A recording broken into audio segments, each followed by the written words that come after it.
game reserves in Sabi Sand, South Africa. It's a little bit overcast still, but that could play to our favour today. It's 24 and about 75 degrees, 24 degrees Celsius, 75 degrees Fahrenheit here. So it's still got a bit of heat in the air, but it might work to our favour being overcast, so we'll see how we go. Peter Pretorius, Hayden Turner. Afternoon everyone, welcome me on the drive. Hayden Turner is so formal for HT. It is. But yet it makes sense why HT is used. Yeah. Guys, I'm not going to say too much. I've got a bit of a plan to head west again. Head west, young man, head west. West is best, Nick used to say always. It's a friend of ours that did this for a long time with us. As Hayden said, a bit overcast. I'm always excited to be in the Sabi Sands because all the cats that could be around, but also this weather is great for cats. They tend to be a bit active a bit earlier. You don't necessarily have to wait so long towards sunset. I've got someone on the vehicle with me. Alex. Good afternoon. You will get to know Alex as well. He's been in the control room with Will, who's in control room this afternoon. And he's going to go along as well just for a bit of a drive, familiarise himself a bit with some of the roads. He is going to be presenting every now and again as well, just to give us a bit of a break if we want to maybe have a bit of a sleep in or something. And on camera, this side, actually nice time for you to see Brian. He's normally behind the camera, but now he's in front of the camera. Brian on the vehicle as well. We're going to head off. Okay. HC. Good luck, mate. Yeah. Okay, take care, mate. Have a great one. See you guys out there. All right. Hope you find those giraffe. They were around here. Yeah, I like giraffe a lot, eh? Just tell me the story there. I love my giraffe. I love my giraffe. Which are your favourites? Reticulated? They are beautiful. They are, mate. They are a little bit like the Disney team got in there and started drawing, eh? They're pretty good down this part of the world too, mate. Have a good one, mate. Have fun. We'll speak Take soon. care. See you, but Give us a call. sunset again. Yeah. All right, mate. Cheers, big man. Cheers. All right, see you, Alex. Bye, guys. Always exciting when you set off in the afternoon. It's always exciting just getting in the vehicle. But thanks for coming back to us, and really great to have you on board. What I thought we'd do is just have a look around this area. I also wanted to just find those giraffe again. It's always the way. As we pulled up here earlier, they were just in this area and they've just walked off, and believe it or not, an animal of that size can disappear in this vegetation very quickly. But the whole reason I wanted to show you again was they haven't moved much within a sort of square kilometre, even less, since we saw them this morning. So it's a really good indicator of how, if the food is there, if there's abundant food source, there's no reason. They can just have a little bit of a pick on everything that they want around the same area. So what I thought we'd do is go over that side where we saw those buffalo early this morning and finished on, because I really like to see a few more of them. They were all lying down. It's really nice to see when they're walking or a bit active and feeding and interacting with each other. There's some elephant over there as well. Whatever we come across, the most important thing, you're with us, you're live, we're going to have a great time. If you've got any questions for us, email us at questions@wildearth.tv, or you can tweet us with hashtag #SafariLive. I got that out. Okay, let's get going. Great to have you on board, and if it's your first time, welcome. Oh, sorry about that. Welcome. If you're back with us as a regular person on our vehicle, it's great to have you on there here again. It's an interesting temperature this afternoon. We might get a little bit of rain, but we'll see. It's really overcast. Yeah, good one, VM. That's good to show everyone what it looks like. It's kind of nice over that side in a sense that it's quite bright. But over the other side, there's a few dark patches. Anyway, we'll have a look at the sky as we travel around and see what we can find.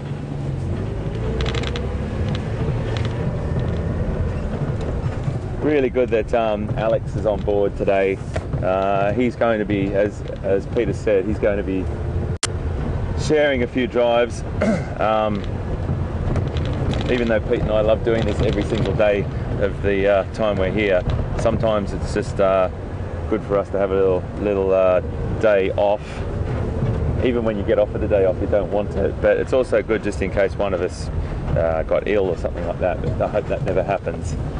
So Alex is on board in the vehicle, and he's a really great young man, really keen, enthusiastic, really knowledgeable, and here's my friends. I knew you weren't far, you little girls and guys. Well, there they are through there. If you just have a quick peek through there, maybe move up a bit for you, VM. I'll just see if you've got one moving off anyway, and you can just see the others through there as well. The baby's just through there. You can't really see the baby, but they're off just down there. So they haven't moved far from where we were this morning, quite close to our control center, and they've just been browsing all morning, and they're continuing to feed as we speak.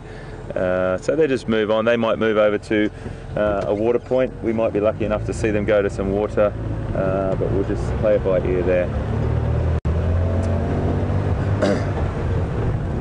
So again, if you've got any questions, shoot them through to us. We love having questions from you, and we answer as many as we possibly can.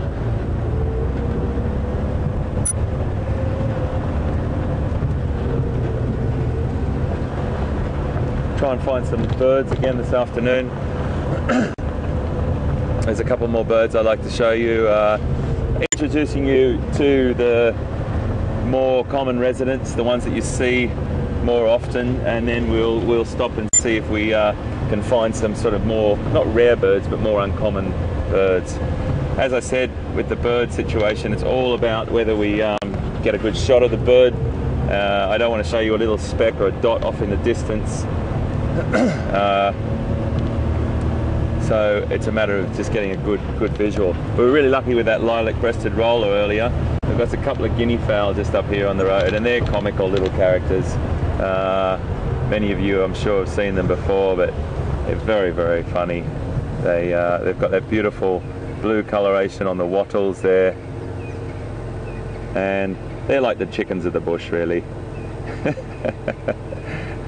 There they go, both walking down, two on each side. They've got a very, very bony casque on their head there, which is where they get their name from, helmeted guinea fowl. And there's also a crested guinea fowl, but we don't get that one here.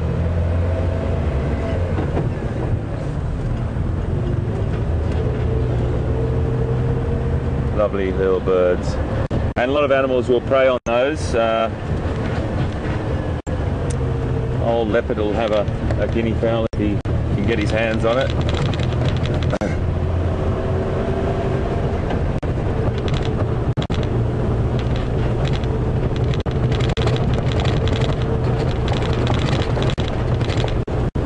Being on a safari drive or getting onto the vehicle with us, or any person for that matter, is all about conversation, enjoyment, and coming out and being in the bush. There's no more to it than that, other than sharing stories and knowledge, and making sure that you go away with an experience that you never forget. So it really is amazing fun. It's just a great time to get out there and enjoy yourself. I want to make sure that you know that every time you get on board with us, that we don't plan anything really other than areas we think to go, and if we come across something really interesting, we stop. Otherwise, we just cruise around and look at the habitat, talk about anything that comes up. Your questions and your tweets do steer out our safari sometimes by telling us what you're interested in and things like that. So you can always do that. It's always great to hear from you.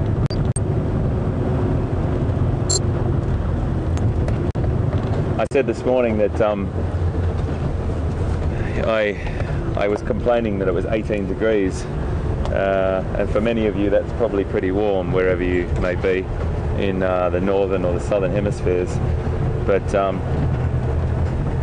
the temperature fluctuation is not too, it's only about 10 or 15 degrees, 10 to 12 degrees I should say, in our day.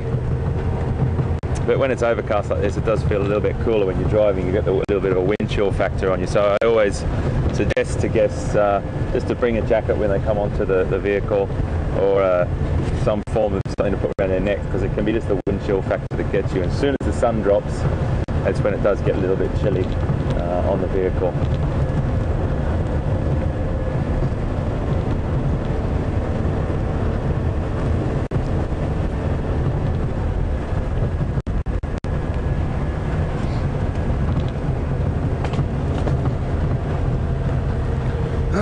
Excuse me, please.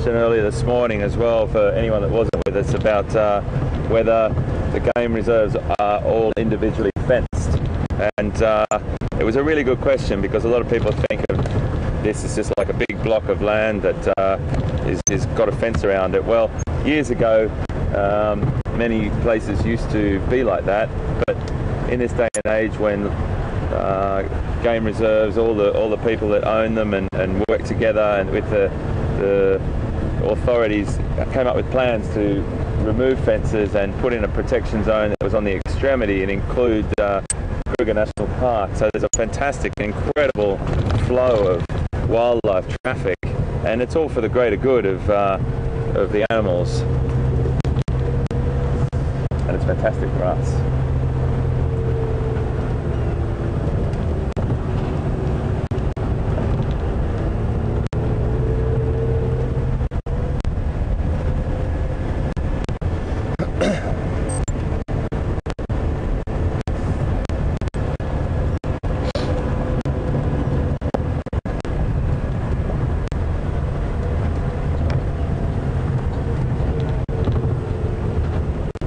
Just going really slowly around these bends here because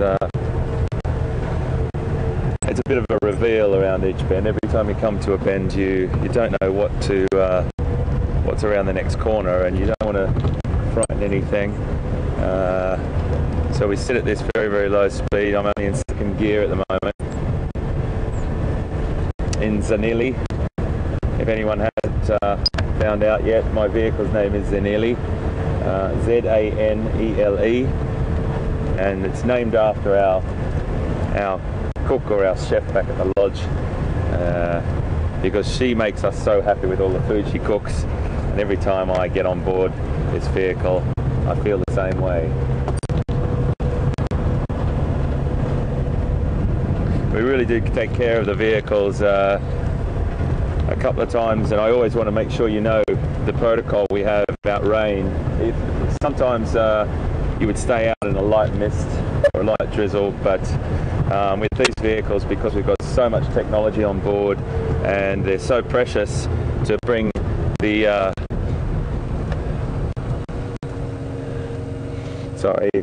elephants have got a really, really strong scent, and I just got a really beautiful waft of elephant, but I'm not sure whether that is in there or where, but we can go and have a nice little look down here.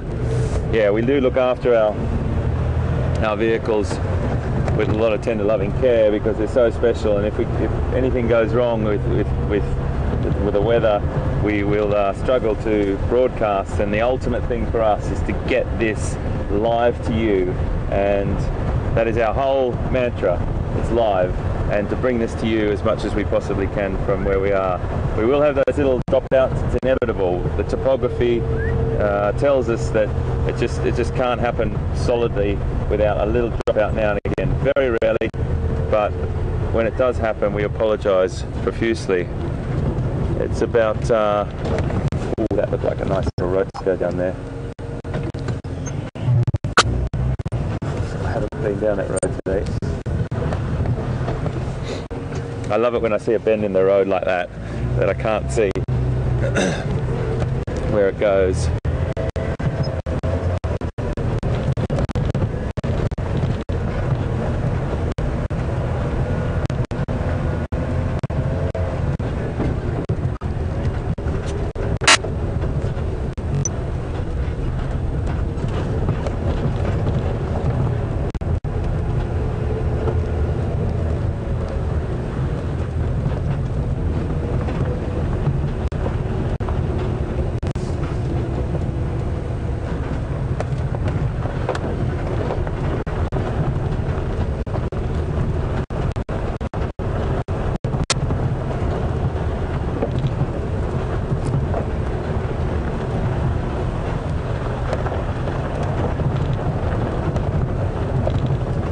Lovely habitat through here for the leopard. I just got a question from Mike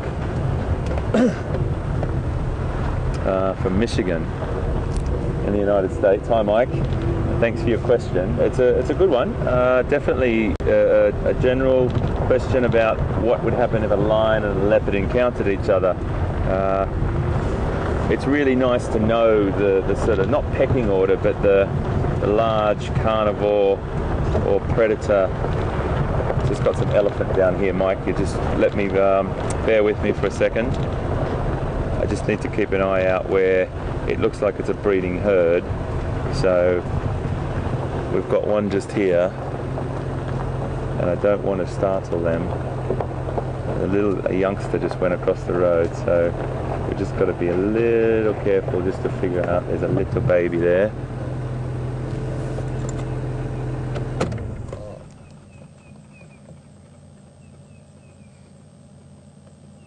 I'm coming back to your question, Mike, so don't worry about that. I'm just having a little bit of a look around. It's really important to establish where you are sitting within a breeding herd. We're really lucky here on Djuma that and Arathusa that the animals, as I always say, are very familiar with the vehicles, but still a breeding herd of elephants are a very, very tight-knit unit, and that tight-knit unit is protected fiercely by the whole herd, and particularly the matriarch, and she is normally the oldest and most experienced female, normally the biggest too, not always but normally, and just want to make sure that she's comfortable with us. They're a little way into that vegetation. Look at that little youngster, how beautiful is he? He's beautiful. So Mike, I'm definitely going to come back to your question about leopard and lion encounters whilst we're watching these beautiful elephant. Lion are definitely at the top of the cats there when it comes to power. When I say power, I mean power because of the numbers. They're the only true social cat. So, obviously there's the odd one that you'll find a lone male or potentially a lone female sometimes, which will be looking to join a pride. But the situation when a lion meets a leopard or vice versa, a lion would have no hesitation in killing a leopard if it got the opportunity. But the leopard has got that one joker up its sleeve, or that ace up its sleeve, so to speak, and that is that it is an absolutely exceptional climber and can tree itself very, very quickly and get to the extremities of the tree, even though the body weight is quite immense. It's got fantastic balance and can climb trees very well. Whereas the lion, they sometimes go up a tree, but they get to a point where they go out on a limb. Excuse me. And they go out on a limb and they really do get stuck, and they find it very difficult to descend from a tree. So the leopard's got a big ace up its sleeve there, and a lion pride or even a single lion would always more than I would probably say 100% of the time push a leopard off a kill if it could get the chance. So to answer your question, the lions will always be more dominant because the leopard is potentially is a solitary animal only when it comes to meeting to mate, or if it's got some offspring. But the lions will always have the strength and the power to push a leopard off. And if the encounter came, unfortunately, probably kill the leopard. So it's really interesting. The leopard will hunt, but it has the incredible opportunity and the advantage of dragging its kill up a tree. That's what none of the other animals can do. The lions have the power and the strength in numbers, and really do just come in like the big bullies in a way, but they are beautiful big bullies. And then the hyena, they're one of those animals that will take opportunities as well to really pirate the situation, I suppose, is a good way to talk about it. But they're also really strategic and fearsome hunters, hyena. They're not just scavengers. I always have to remember that. They can hunt very, very well. So that's sort of where it all falls. And the hyena will also push a leopard off a kill. if it can, and very, very quickly. The leopard just doesn't want to injure itself or have that conflict, but it will always try and tree that prey or that kill as quickly as it possibly can too.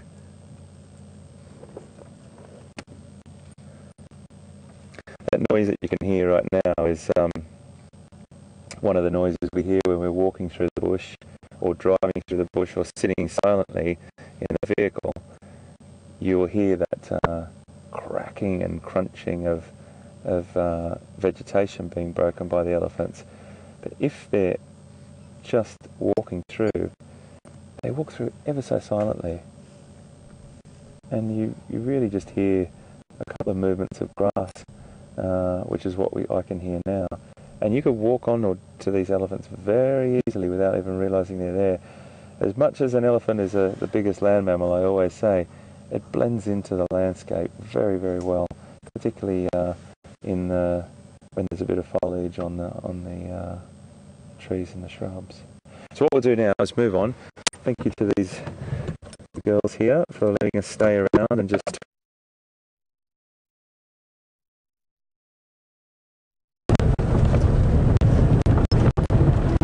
they have a very, very great long life like we do, and we connect with that. They live also quite a long period of time after their breeding age, and I mean that with great respect to humans, not saying breeding age, but human females do as well. So that's quite an interesting thing, and we also have a great connection with looking after our young and tending to our young for a long period of time, like elephants do. And we have a relatively long gestation period or pregnancy like elephants do. Not quite as long as elephants, for sure. I know there'd be many people sitting there going, 22 months, oh no thank you.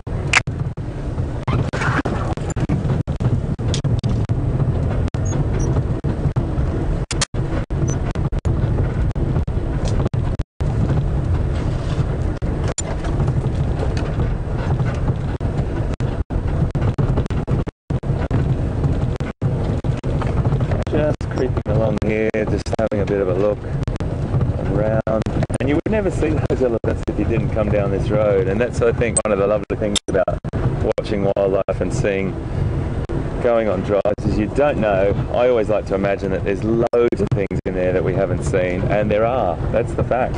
There are loads of things in there that we haven't seen, because it's impossible to see everything, but they're out there.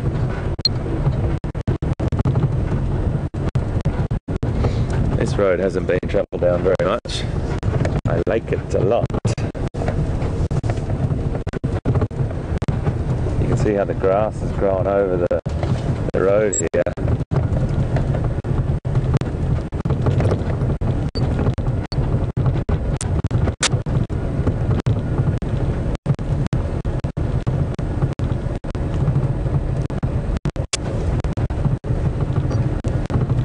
Look at that tree there. The bark that's been stripped off that tree over there by elephant. Eventually that tree will, I'd say, it'll be stripped or ring barked all the way around there, and it will die. But that is part of the bush, and you can see the tusk marks in the tree there as well, where they've used their tusk to strip back the bark and strip it off and chew it like a big ball of bark, and they'll actually just chew along. I've even seen nice, if an elephant likes a particular species, they can break a piece off, it's like so long, about so round, and have it sticking out of their mouth like a lollipop, and be just walking along chewing it.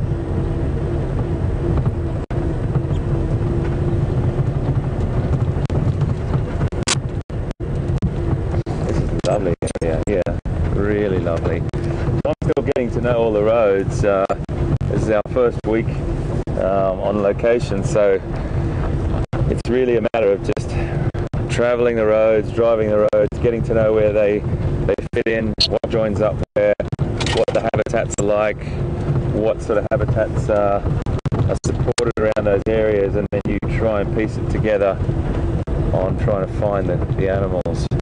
I'm thinking about going over to Arathusa today, later on, when I'll cross over to Pete and make my way down there and have a bit of a scratch around the roads there and get to know them. Another learning experience, and you'll be right with me. There could be a bit of HT bringing up the map, but I'm sure you'll help me. And bringing out the map and just having a little bit, dipping my toe into that new reserve and finding out some of the lovely places down there. Hold on.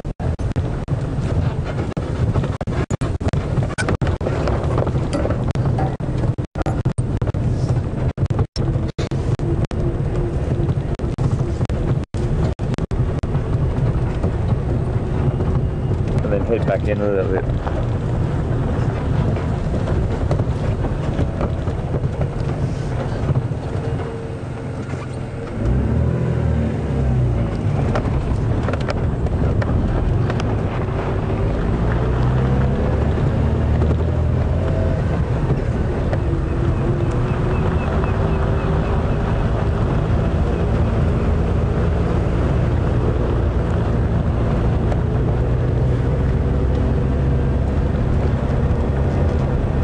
I just got a great question, and I just want to make sure I get the person's name right, so please excuse me.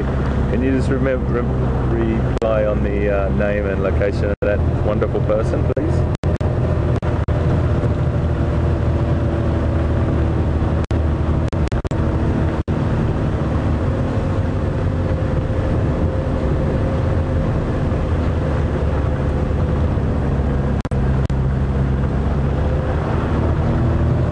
That's great. Thank you, Gonzalo. Thanks so much. That's great. Folks, I just had a great question from Hal. That's Hal in Atlanta. And Hal, I'm so sorry I didn't quite hear your name and your location when I got the message through. But your question is there going to be any fireside chats? Well, Hal, you'll be pleasantly... I was not surprised, but you'll be pleased that there's going to be fireside chats towards the lead up to Big Cat Week, and you said that you'd like to meet the crew and some of the engineers and everything like that. Excuse me, and we'll be able to organise that. I think the fireside chats are really fantastic because it's an intimate... I just swallowed a fly, I think. Oh, apologies. It's a really intimate way of getting to know everyone, because there's a lot of people behind the scenes. You know, Pete and I and Alex now today that you've met are very, very lucky to be working with such a sensational team, and that is a really big part of this. We wouldn't be able to do what we're doing without getting this out live to you with those people. Now, a little bird I want to show you now. This is a lovely little bird. Lovely little bird. See if we can get him. He's just there. Oh, he's just flown off. Oh, he's just flown off, the little rats. I don't mean that, of course. I will try and get them for you. They're called fork-tailed drongos, and they're just a great little bird. I need to show them to you. They always linger around the edge of roads, catching little insects and flies, and they'll drop down to the ground, pick up insects. Or maybe that's a good shot of them. I don't know. I'm going to have to see if my wonderful cameraman VM can zoom in on this. He's just flown off even further, the little guy. They're a little bit shy of the camera, the fork-tailed drongos, but they're a great bird. They're a good character, and they always entertain. They've got a great call as well, which is one of those African calls that you will hear. I like to introduce those calls to you and the sounds of Africa as well, because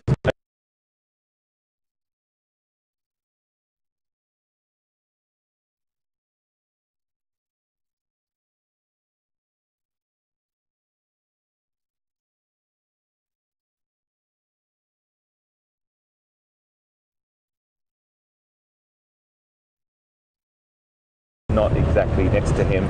just around that area, so I'm getting to know that area as well.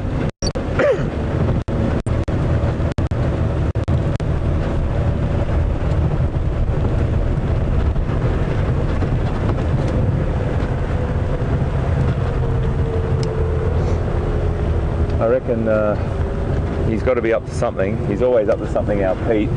He's great, and I'm sure he's investigating or going down some road that he hasn't been in over in Arathusa. So let's cross to him, and I'm going to make my way over towards Arathusa in about 15-20 minutes, and I'll hopefully see you over there. See you soon.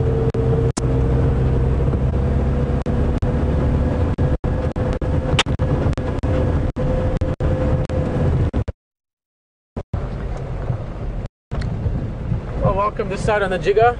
We've been, I'm just looking around, not finding much yet.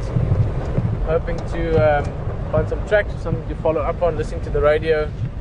Just a nice lazy Friday afternoon, easing into the weekend if you want. If you've maybe just joined us, my name is Peter. Alex with us today as well. Hi there everybody. Alex, there you go. Thrilled to be in the bush live doing this. Absolutely superb. Absolutely. It's pretty open on to be fair, but I'm going to enjoy it and hopefully be able to give you guys some information and give you a good drive. Basically, so you're going to get to know Alex quite well. He's been in the control room a lot with Will. He'll also be directing and directing as this is on. But as part of the build-up, he's using everyone to a bit of everything. You know, it's such a team effort to the extent that the next couple of weeks we should almost become like one mind. If it really is. The more we all understand each other, the better. And one of the good ways to do that is to share the different parts. He's made some pretty big decisions in his life as well, which hats off for that. Some of the more avenues of life and work and head towards them. Enjoying this, huh?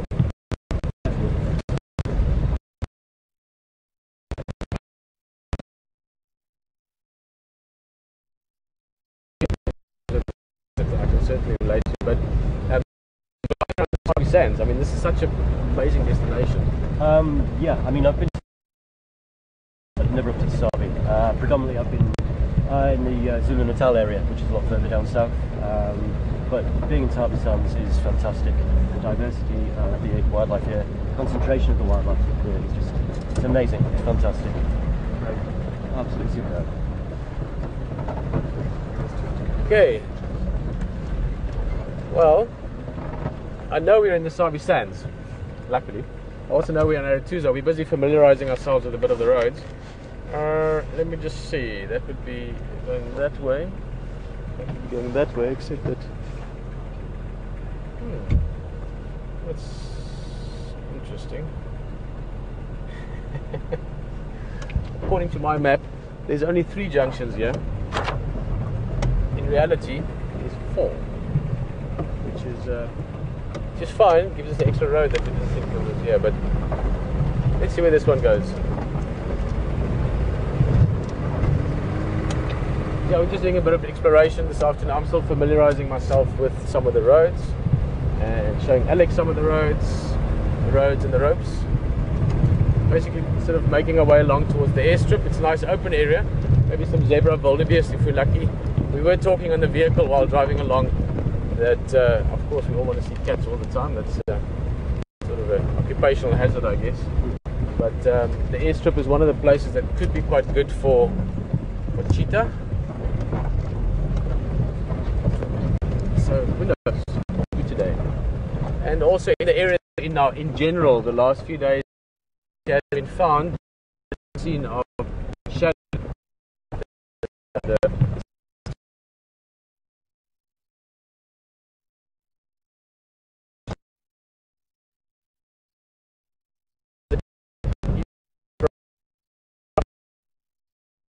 Meet up the grass.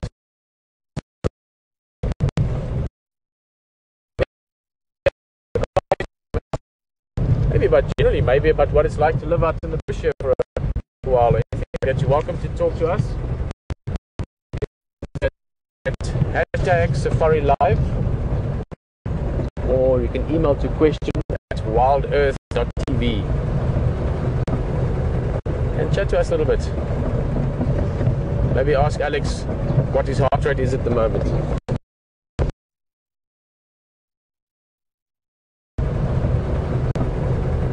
And chat to us a little bit. Maybe ask Alex what his heart rate is at the moment.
Very, very close to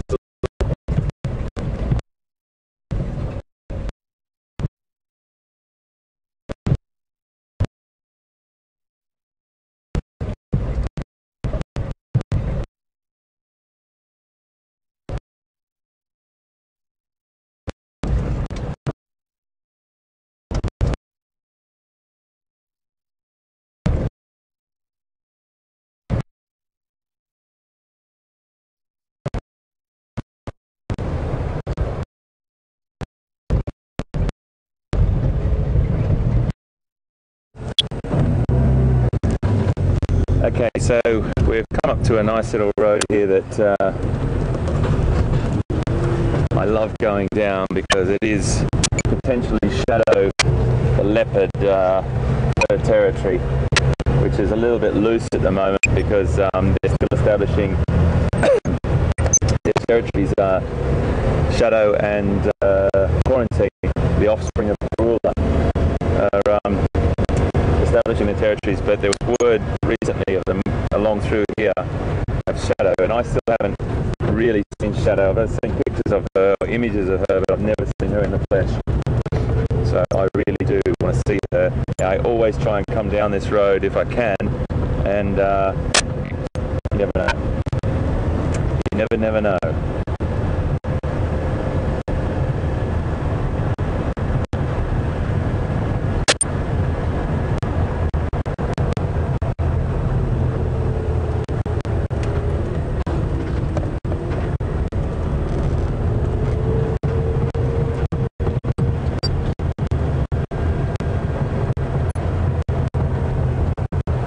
I just got word from our control room that Pete was in a very, very heavily wooded area and we were doing a bit of a test over there, a bit of a trial to see how far we could go and get signal, but he's now making his way to higher ground, so we'll definitely go back to him very shortly.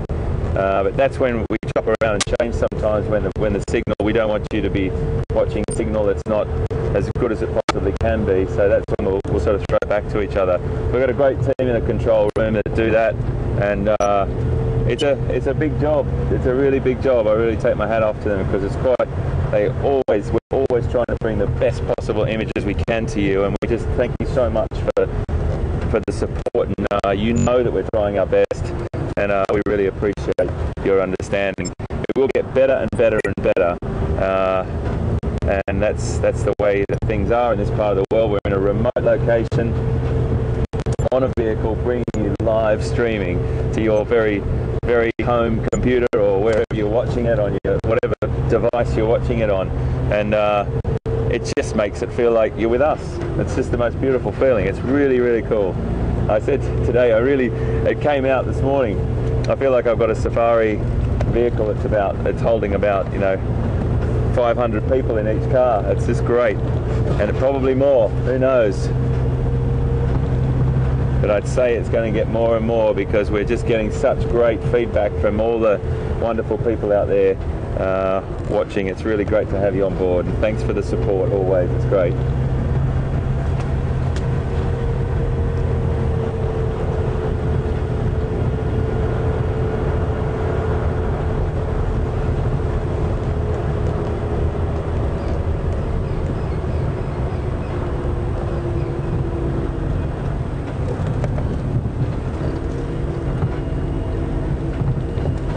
Wow, I just got a fantastic message. I've got to pull up from that one. Engine off. My goodness. I just got a message from Jackie's classroom in Illinois in the United States, and the whole class is watching. Hi guys, how you going? This is absolutely incredible. Wow, I'm so excited to hear that. Okay, you want to know what the email address, the correct email address is questions, that's questions with an S, at, the at symbol, WildEarth, one word, .tv. And if you want to ask us any question, we'll really look out for that question too, and come back to you. But how fantastic that a class is watching us. This is what blows my mind. This is just the most brilliant thing on the planet, isn't it? A live safari, and we're talking to you in your classroom. Oh wow, you guys are so fantastic. Thanks for makes me really excited. Ask anything.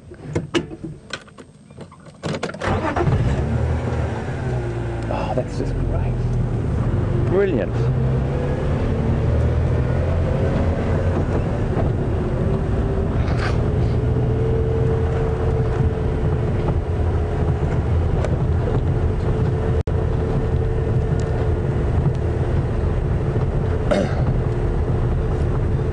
I still really want to find you those birds those calls that I would like to demonstrate to you on the app and show you the birds that make them. Sometimes the most smallest nondescript little bird makes the most beautiful call or song.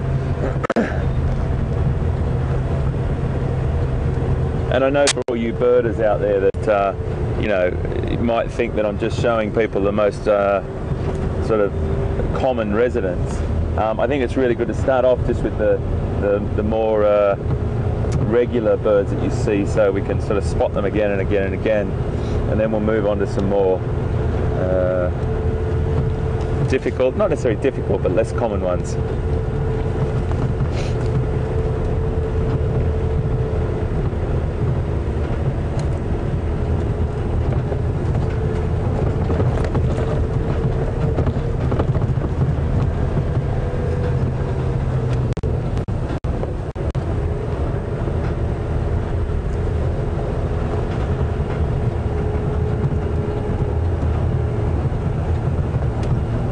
Okay, so I hear Pete's back in signal, which is fantastic, and Jackie's classroom, I hope you're still watching. If you send your message and I'm on line or Pete's online, don't matter who it is, it's going to be answered for you. If you can get us that question, that'd be great. So thanks so much. I'm going to pass back over to Pete, and I'll come back to you guys very shortly.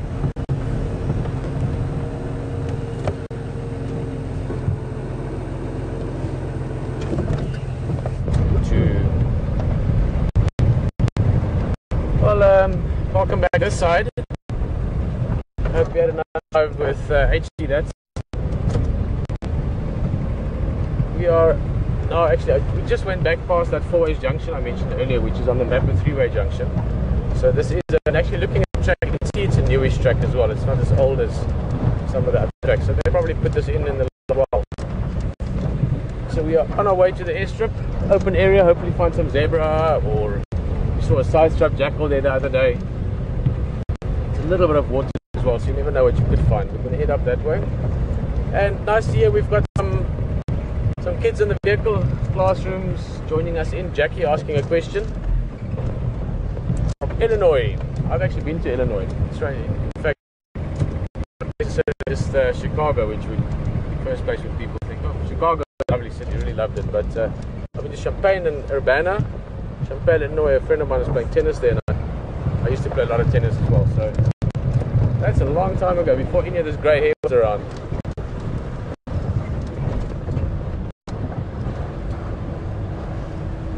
I wonder where in Illinois you guys are.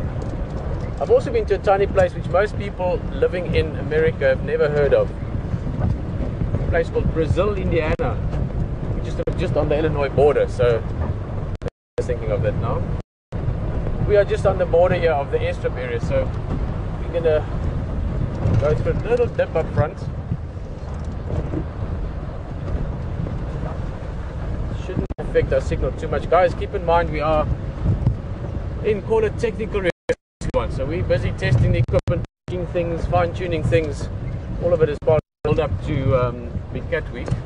But we decided, you know what, if we're going to be out there, we might as well get everyone joining us as well. So thanks for being out here with us.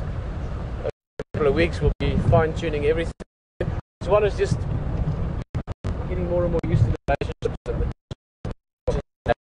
So by all means, questions, I just gave you the information how to. Hashtag Safari Live if you want to tweet, or questions at WildEarth mail.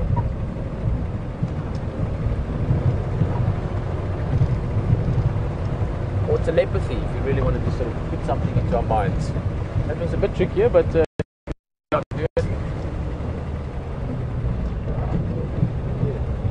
for it. A couple of Nyalas. Let's go have a look at them. It's at the bottom end there of the airstrip.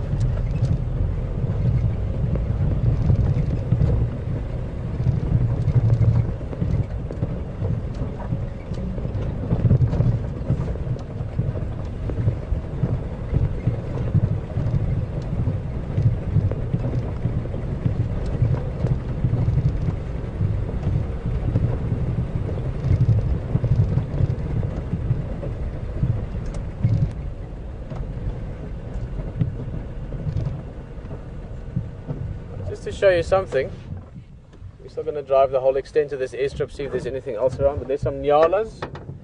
We had a beautiful sighting of a Nyala bull this morning, and I was talking just now about having some new people, new friends on the vehicle. Always nice to have people that might not have been to Africa before or never seen this kind of thing, and certainly never seen it live, joining us, but also as much always lovely to have old friends in the vehicle. June, I remember the name from way back when, also actually before most of this grey hair was around. June is from South End on Kent. I think it's the place. I know it's in Kent. South End on Sea. South End on Sea. There we go. You see, Alex is from the UK originally. South End on Sea. That sounds like a lovely place. Just the name sounds awesome. Right next to the sea in the south. And June just saying hello. She's been joining us since the early days of Wild Earth. She spent many a happy day on drive with us. I just love Nyala, such beautiful antelope.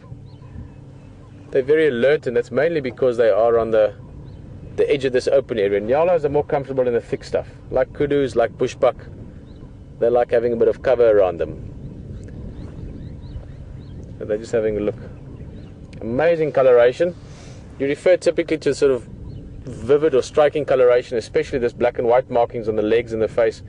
It's referred to as aposematic coloration. It's something that can show a little bit of, how shall I say, not to intimidate, but it can just sort of show the business end of things. If you think of skunks or porcupines, anything that's a very clear marking is sometimes useful in trying to intimidate something else.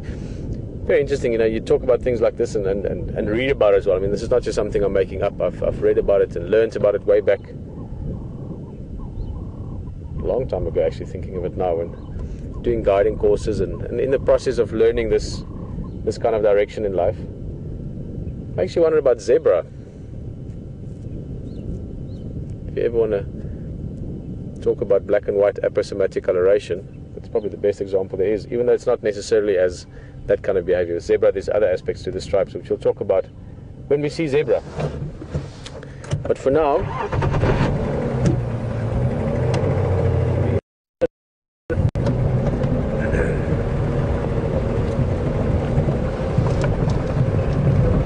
okay, now Alex, on my left hand side here. There we go. Alex was helping me out just now to know where June is living, because he's from the same country, from the same island. Right, Alex, stick your left arm out like that. Okay, but you stick it out straight, eh? Okay, like that, and then you go up and down with it like that with the palm up. Okay, now I'm going to take the same on this side. Okay. All right. Okay, guys, now you must hold on, because we're gonna. There's a bump.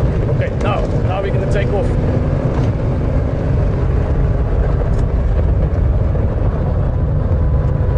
Okay, guys, that's the airstrip. That's gonna get us off the airstrip.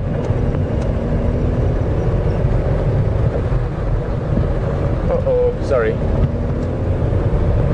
Get off. There's the place we get off.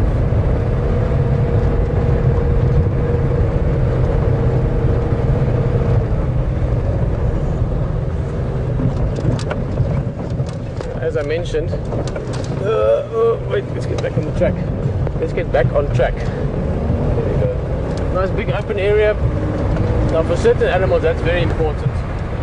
In plains game, which we don't have a rich variety or rich numbers of plains game. I mean, we get them here, zebra, wildebeest and so forth, but this is more a sort of a broadleaf savanna or mixed bushveld area. It's not really your savanna plains like you would get in, for instance, East Africa.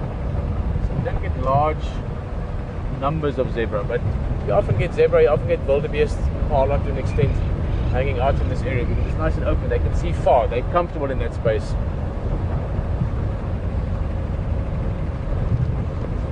It's the windsock for the aeroplanes, and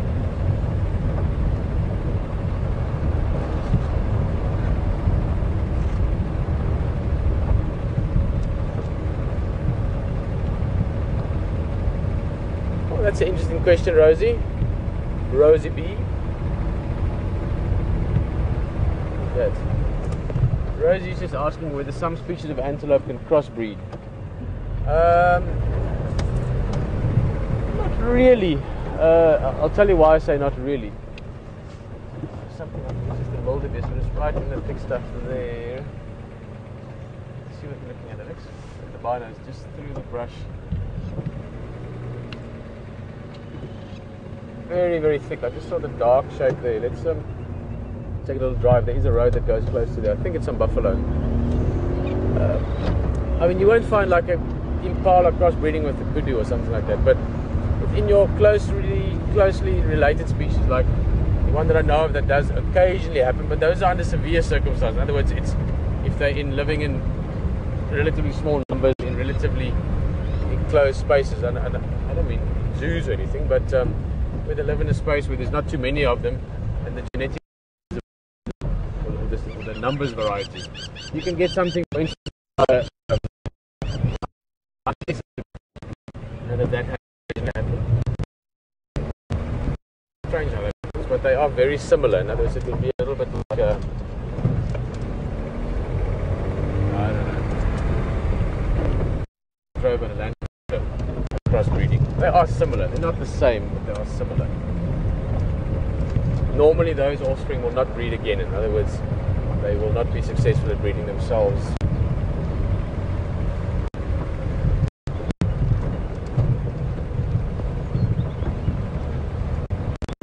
We're talking animals. Like it? On Twitter, Patty's asking, what's my favorite animal? Sorry, I'm just thinking of my answer 6, 7 years ago, 8 years ago. It's different from now. It's changed a bit. My favorite. I have a strong point. Humans must remind ourselves that we are also animals. We are not separate from nature. Our cities are not separate from nature. It's all one thing, one planet, one universe. I like people a lot. I think they're fascinating. I speak their language, or at least some of it. And I do like people. By far my favorite one of those would be my wife and my 2 kids. In terms of the animals, Patty, I know what you're meaning as well. We have found one of my favorite animals right here. I thought it was something in the distance, and it turns out it was some elephants.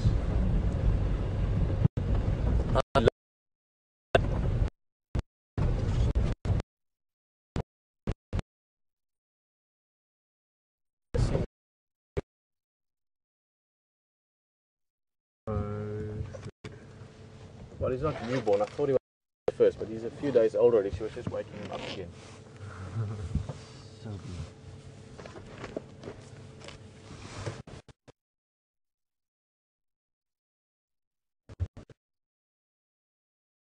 Guys, welcome back. And I lost us there for a bit, but this is amazing.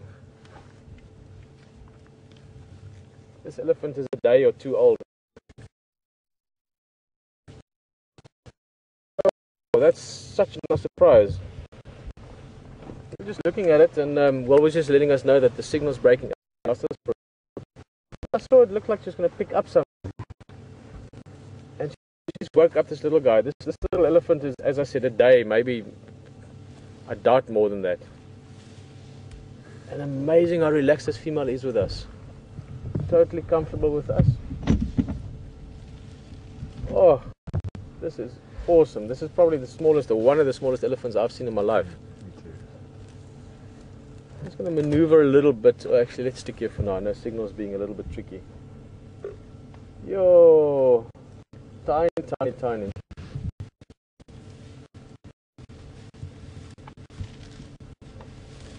Absolutely beautiful. That's amazing. Eh? Look at how little guy is. Sticking very close to mum. He can still fit right under the belly. It's one of the measures. I think I always say if they're younger, they still fit under mum. That varies depending on the size of mum as well. It's not a second calf, maybe a third, but I think probably a second calf only. And the little one, oh, he's trying to get some milk. He wants to drink.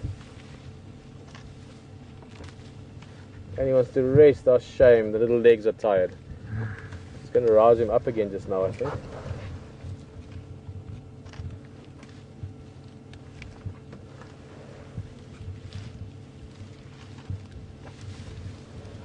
Oh, he's lying down again. Look at how aware she is of him. Eh? As he lay down, she just gently moved her foot around him.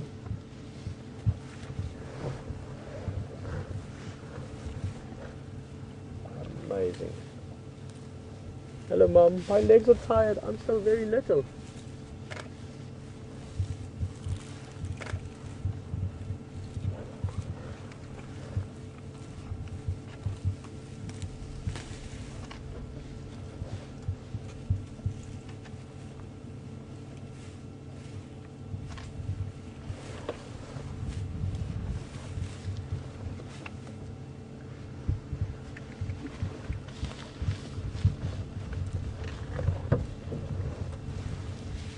I don't want to move now, they're right behind us. And this little guy being so tiny, I don't want to bother them.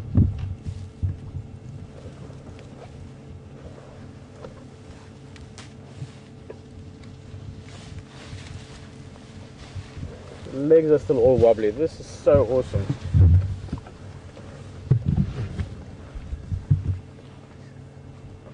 Okay, I'm going to try and turn. We don't really want to look through the back here, but you see she's very comfortable. Oh, I like this mother as well. She's so relaxed. Let's try and get another view.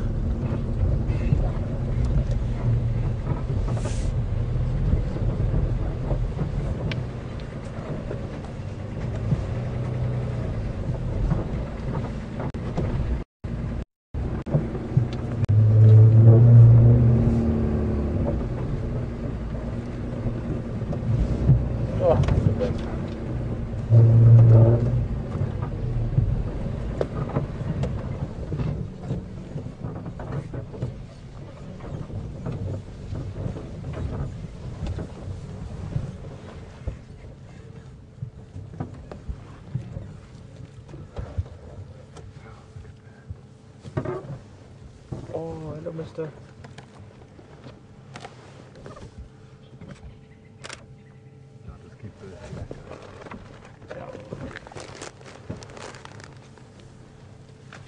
Very good to know, guys. This is just... So I actually feel like not even saying too much about this. Cat in your head? This is a... Sorry. This is the kind of thing you can spend literally years doing and never see an elephant this small. And certainly, if you see one this small, it's not often you have a mother that's so relaxed. It's strange because when we came in, I thought she's got really... Her mammary glands were really big. And her other calf is quite big. I mean, it could still be suckling, but it's just you wouldn't be producing such massive amounts of milk. So that explains this as well. This is... Oh, the legs are getting wobbly again. Shame, he just wants to rest there. He's just been carried around inside mum's belly for lack of an easy explanation, for 22 months. So suddenly gravity and sound and the environment is all up in his face. So it's a lot to get used to. I've just recently experienced this myself with my little boy. Coming from the quiet, warm place of mum to suddenly being in the reality of our world. Not a bad thing. I think our world's pretty amazing. But you can see him just feeling his way around, just one little step at a time.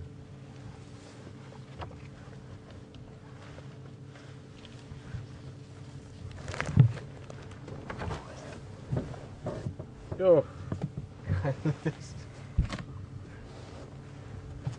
is the good stuff, though. That's why we're out here. Absolutely.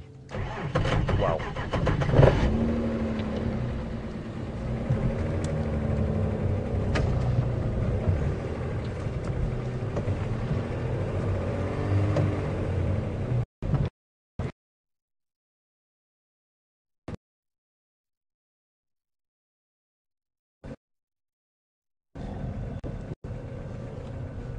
I broke up there a bit.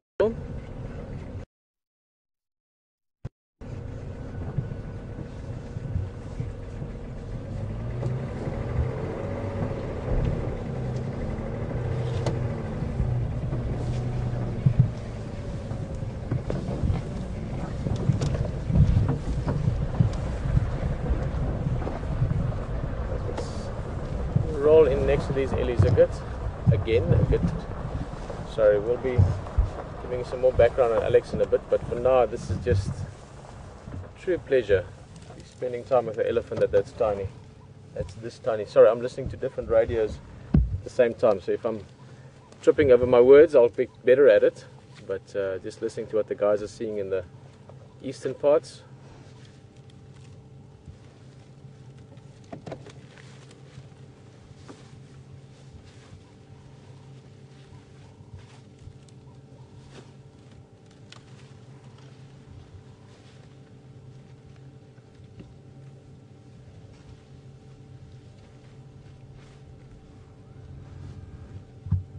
Sorry, I'm just staring at this little elephant.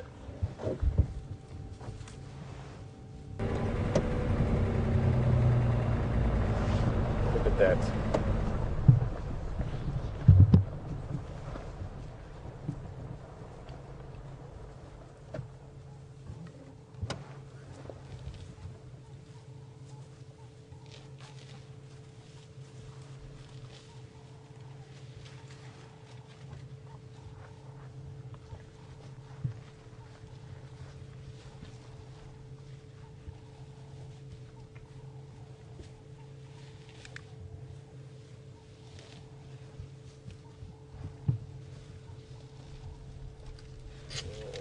Look at that. You can still see the umbilical cord, the swelling at the belly of the elephant.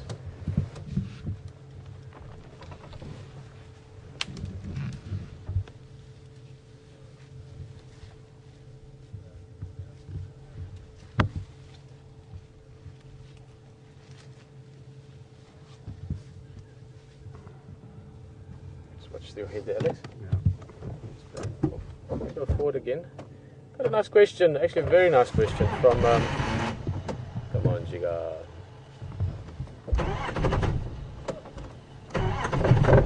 From Caddy in Germany. just asking if it's true that elephants have to learn how to use their trunk. A little guy like this is the perfect example to talk about that. The short answer is yes. The trunk is not very coordinated in the beginning. I mean, even up to a year or 2 years old, they're still learning how to use the trunk more and more and better and better. In the beginning, it's sort of just flopping around a little bit sometimes. Guys, we're not going to stay with them too much longer. We're moving into some guarri bushes here, which is a sort of thicket, small thicket. I'm going to tell HT about this. I think he would love to see this as well. And they are heading towards the airstrip. So maybe a little bit later we can come back to them again and get HT's take on them. But to see an elephant this small is something so rare that I really want him to have that opportunity as well. I'm going to try and get him on the radio just now. But yeah, Caddy, this little guy will learn how to use that trunk better and better as time goes on.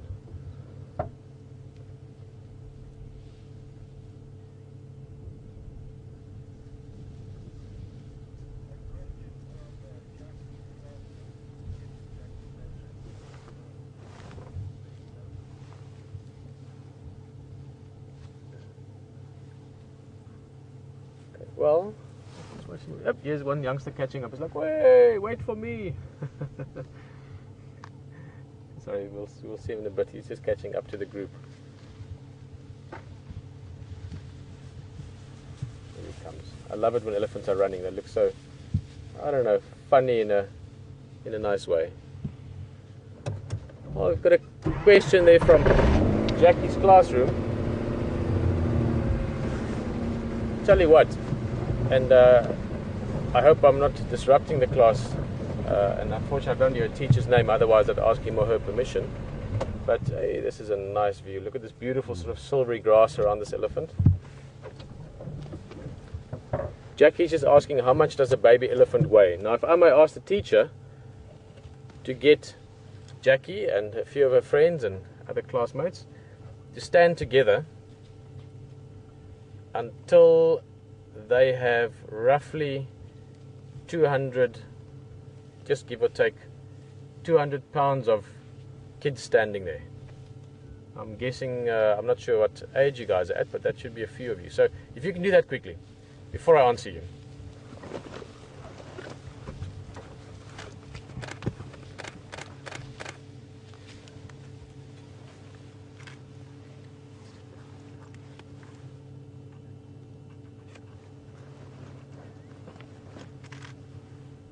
So if you have to shuffle your chairs around a little bit, we'll give you a minute or so. And then you must stand together, you must form like a unit.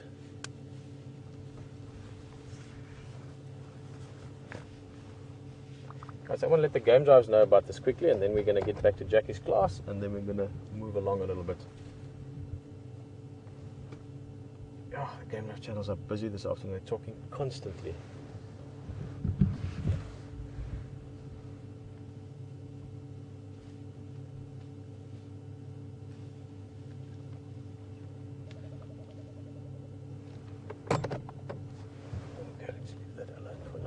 So now, Jackie's class, what you're looking at, those kids standing together, that's about the weight of a young baby elephant.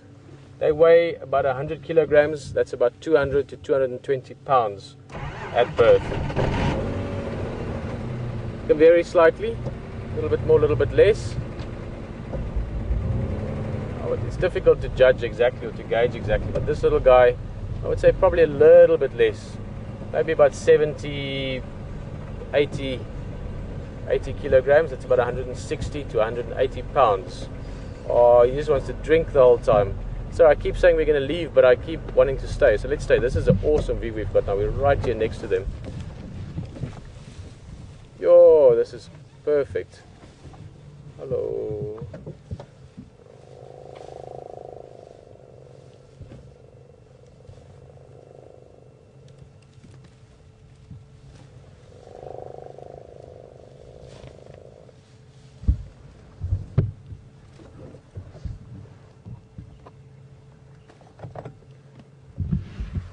Stations, just to update, there's Small Mhlambi and Dlov on Airstrip Road, just south of the airstrip, on the western side of the airstrip road, with Mampimpan, maybe 24, 48 hours at the most.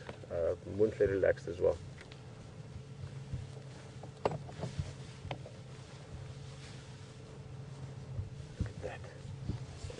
shame. Say, come on, Mum, stand still now. Mum is just wanting to eat. She needs to recover her energy. She needs to be producing milk for this little guy. Has to be done. Sorry, everyone.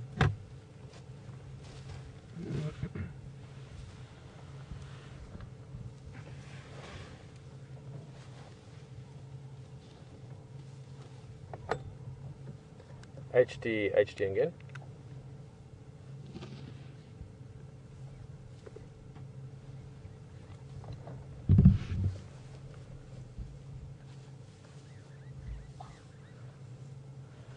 Have a look at this one youngster here on the right.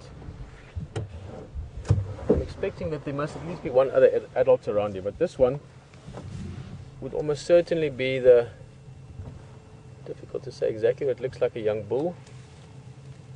This would be the brother to this little youngster. Now you do get a bit of sibling rivalry with all species to some extent or another, but normally it's all very healthy.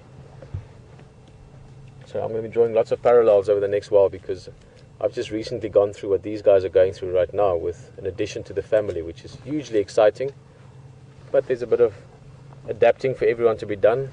My daughter is just over 3 years old and she loves her little brother. She's been awesome with him, really nice, really friendly, really nice, and strokes his hair and calls him little brother. But she's certainly been wanting attention a bit more than usual. And you'll have a bit of that as well. Over the next few days, this young elephant will have to get used to the sort of arrival of a new member to his family. But these elephants, these specific individuals, are really awesome. I like the feeling about them. They've been so relaxed with us. That mum has been so gentle with the youngster.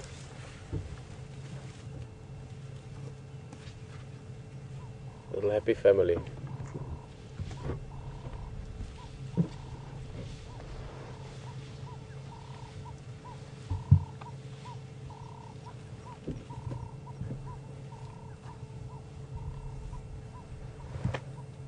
Guys, we're going to leave these ellies, let them enjoy their afternoon.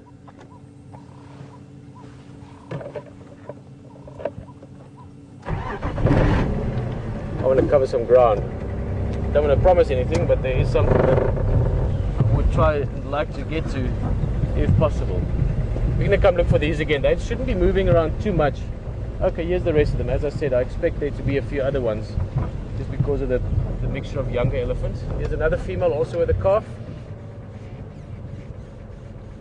So we've got 2 big adults here, 3 sort of youngsters, varying from about 3 years old to 5 years old.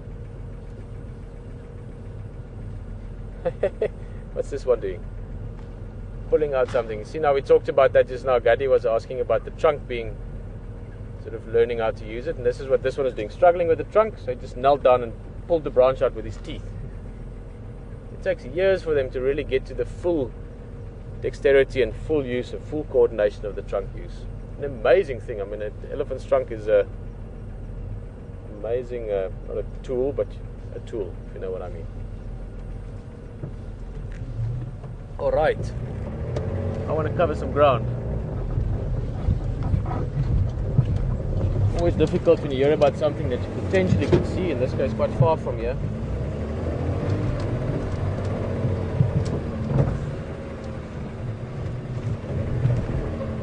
Great, thank you, Will. HD is on his way this way. As I said, just for HD's sake and for everyone, I'm sure everyone wouldn't mind seeing these elephants again. But it's a pretty big privilege to see Ellie that small. I want to pick up the pace a little bit. I do want to cover a bit of ground. Just going to chat to one of the game drives here.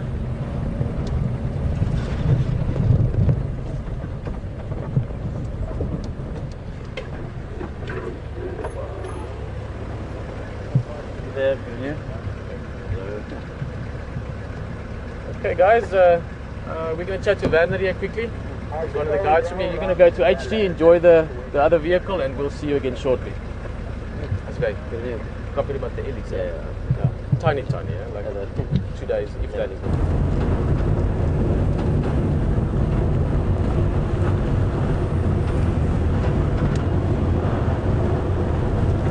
Well, I'm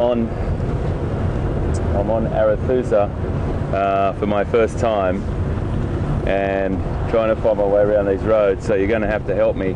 I'm going to have to take the map out now and again, but it's all about the adventure and learning the new roads. I've just been sort of learning the new roads for the last sort of 5 days on Djuma, and now we're learning the new roads on Arathusa. And who do I bump into, the first person on Arathusa? With my mate Pete.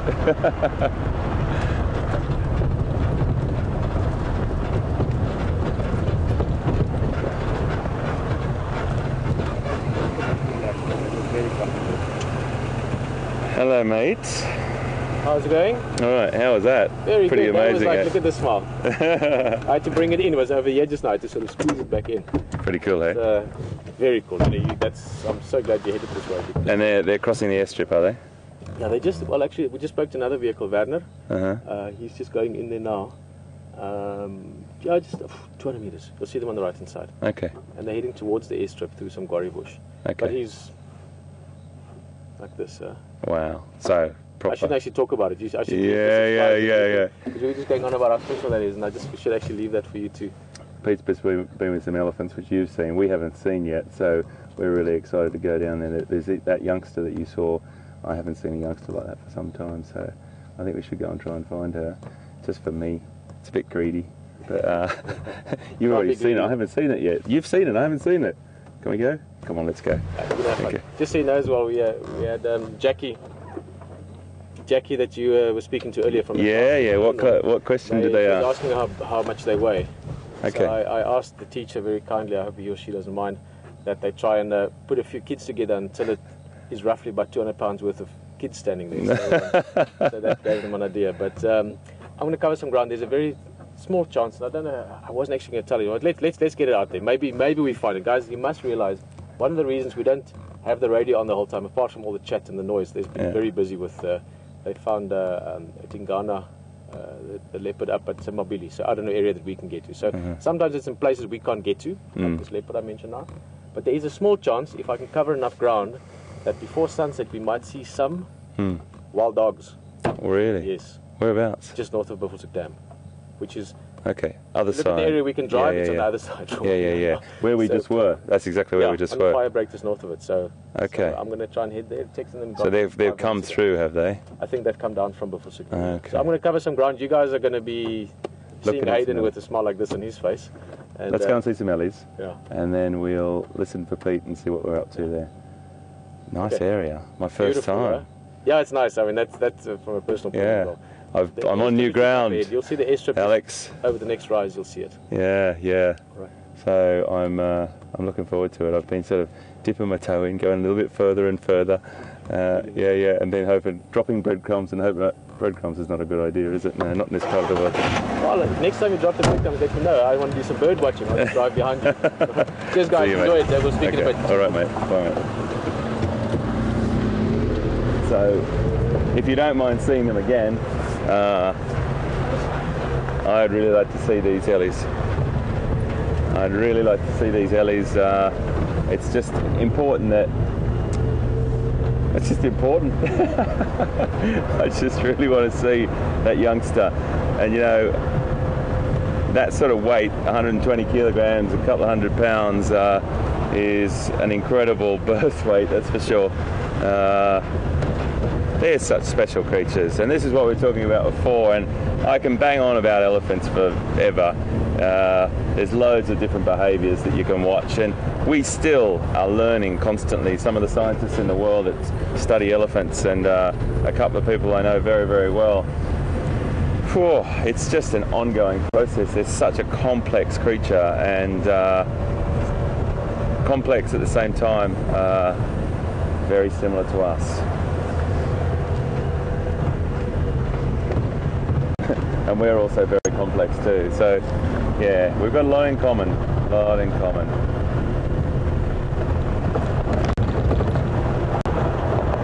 sorry I'm driving a little bit fast here. I just want to get there so we don't miss them. There's another vehicle here. We'll just make sure we see off the road you go. Little Franklin.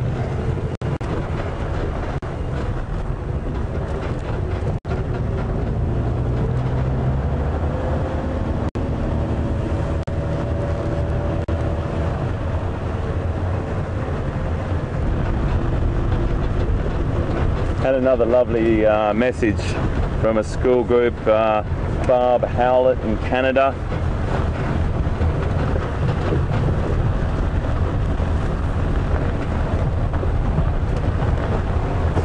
Just stand by, everyone. Just going to change my channel on my radio, please. Just stand by for me.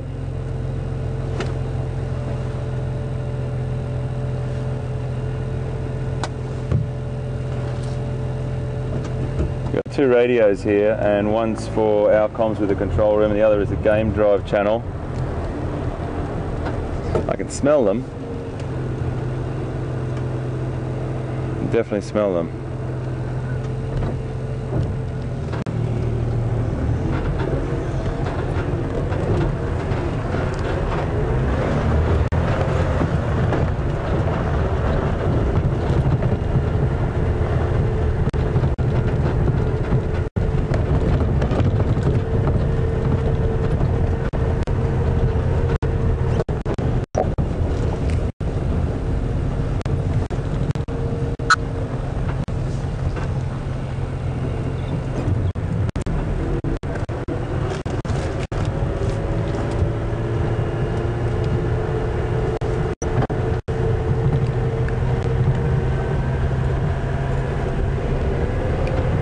Copy. I've gone channel 3.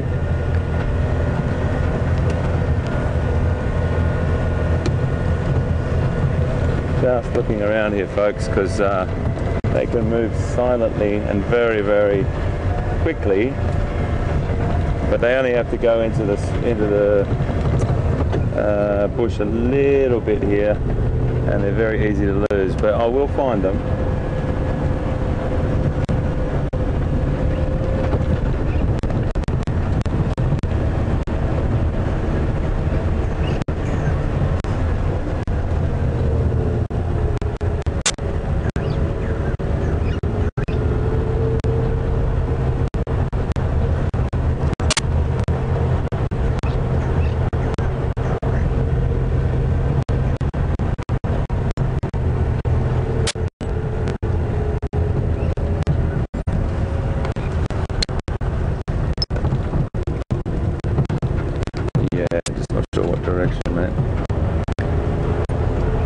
Talking on the radio, folks, just to find out off a couple of people where those LEs are, and then we'll get to them. It's always tricky. I mean, particularly it's my first time driving on this reserve, and I don't really know these roads, but I'm looking for signs of the LEs.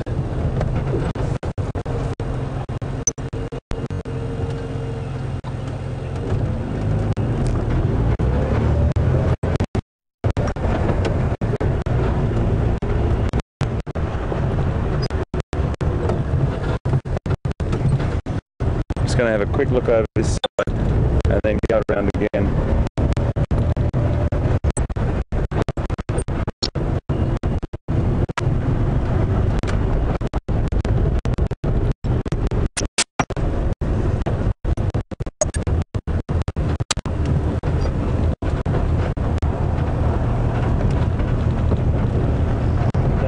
Yeah.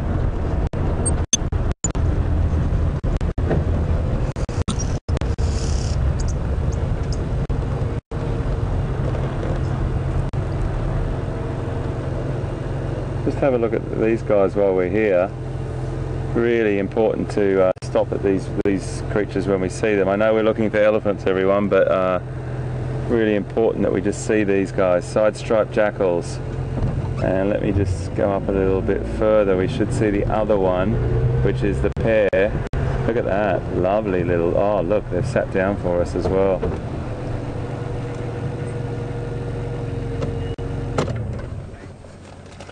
Whilst you're watching that, folks, if you don't mind, just I'm just heading over to the game.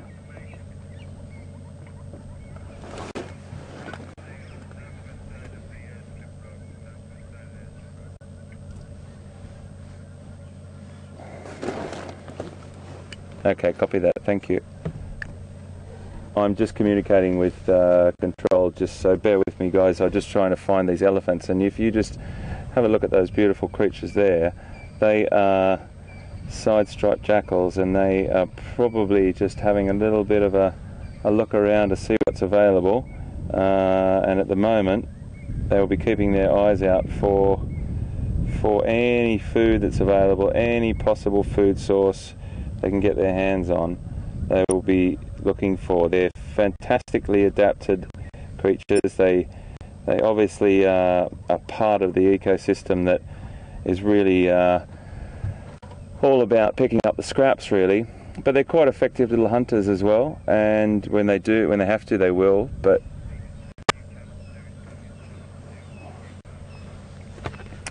if you can just stand by for me, folks. I've just got to talk to Pete on the Game Drive channel.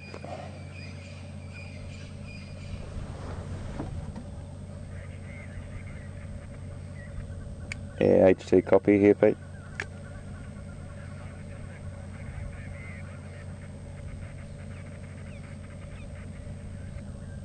Nah, negative, mate.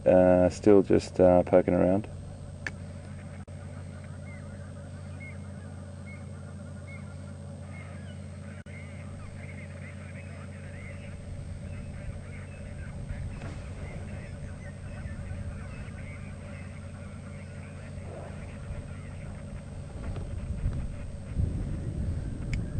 Okay, mate, I'll carry on and have a look for them and come back to you when I've got them over. Standing by. So, beautiful little pair of side-striped jackals here, and you know what? They could be waiting for an opportunity.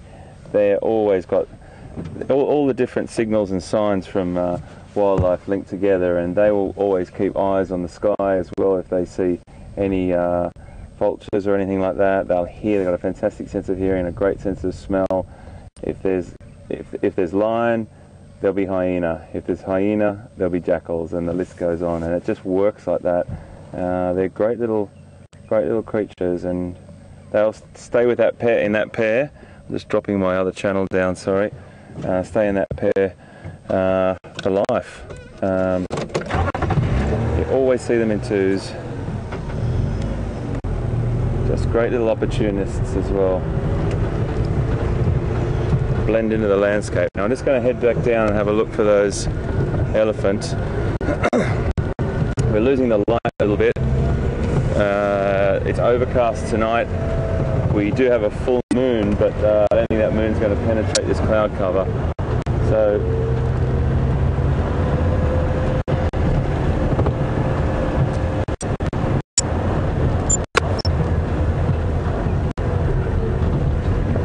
let's just see what we can find here.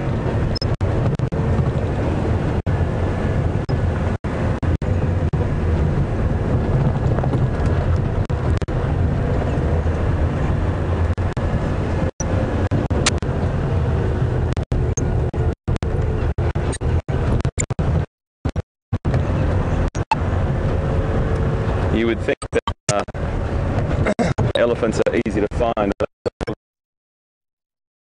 Let's just see what we can find here.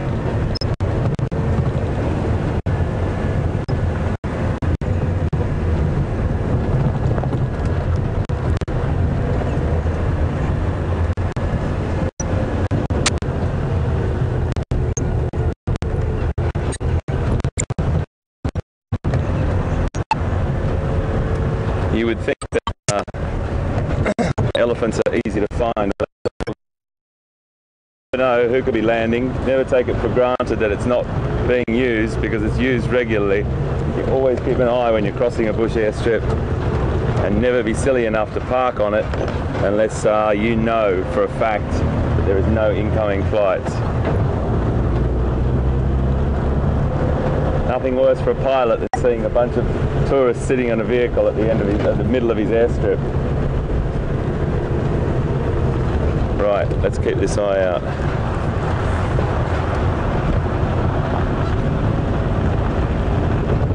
must have been into this area here.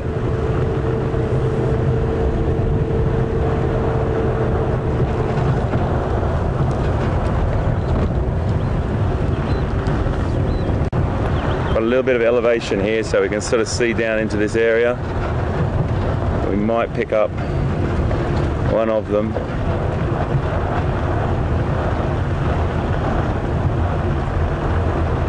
That's a beautiful wildebeest just here on the left, but please don't think I'm being rude to you, Mr. Wildebeest, but I'm going to come back and say hi later on. I'm looking for something a little bit larger.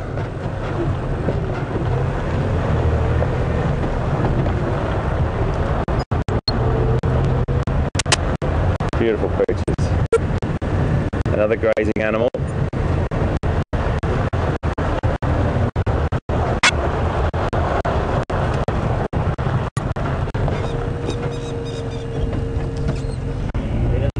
Yeah.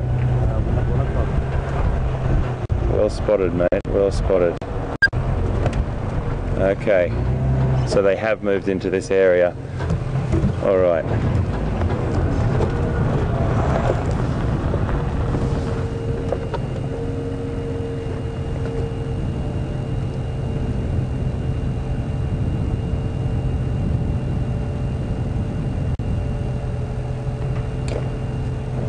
I think we're going to have to go up back onto that road now. Can you see them still there? I'm going to go back up on that road and have a look into the left. Sorry about the wind, folks, on the audio, but it is a little bit windy, as you can see from this windsock here on the airstrip. That's the sort of wind where we've got coming down this airstrip at the moment, so I do apologise. It's going to be a little bit blowy for a second. Just bear with us because I want to get down there before I miss these guys. Really important to keep to your speed limit or be respectful of the bush when you're driving, but sometimes you just need to go a little bit faster than you normally would. Excuse me, please. Swallowed some dust today. Alright, we're going to go across the airstrip just here.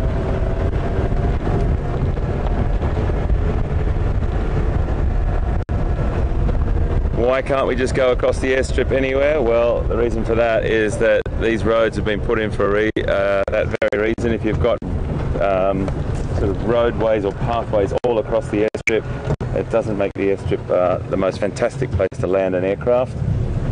And we try and minimise it and be respectful to the people that put all the work into maintaining this airstrip. It feels silly looking, but it's like crossing a train line. I always look. Right, come on.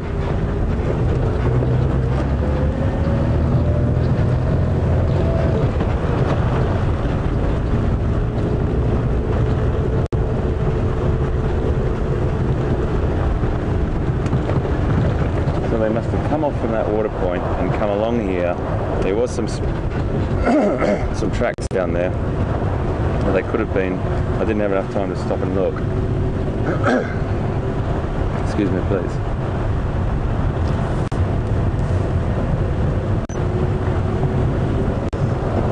Keep your eyes out, everyone. Eyes open.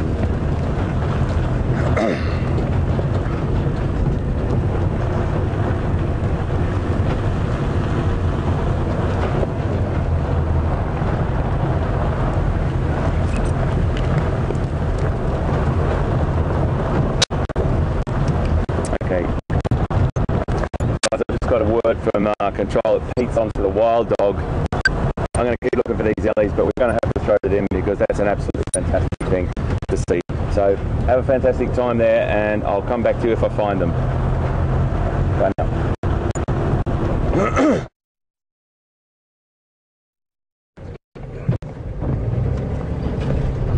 Hold on.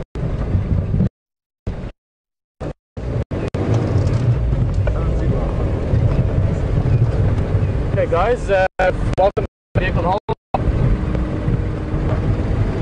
We're going to try and show you, we just saw the wild dogs very briefly. We're on the boundary of where we can go. So, oh, look at that, these that, look at that. We might not see them for long, guys. This is such a pleasure. Let's have a look. On the road, African wild dog, one of the most endangered of the large mammal species in the world. What a privilege to see this. We're right on the boundary of where we can go, as I said. So I don't know how long we can follow them for. We've seen them. There's also other vehicles, so we were just lucky enough to see a few of them off to the side of the group that we found earlier. So we're going to do our best. A lot of various aspects to consider. The boundary on the right hand side is someone else's land. We can't go in there. And also there's other vehicles with the rest of the group. Now there's very strict, maybe the wrong word, but strict good controls in terms of how many vehicles are in sightings. One of the reasons why this is such an amazing area is that there's never many vehicles at one sighting, a maximum of 3 ever. So we have to keep all those in mind. But look at that. Let's just talk to the game drivers quickly. They're calling me there. Andrew again. Yeah, we've got 3 more Dutch here by the Jackal. They're also heading your way now, so I'm sure they're going to join that group.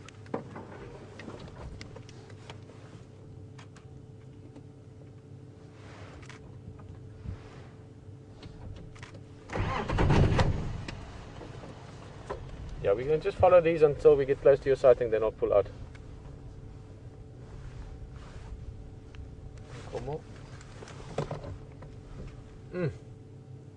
What a privilege. Yeah.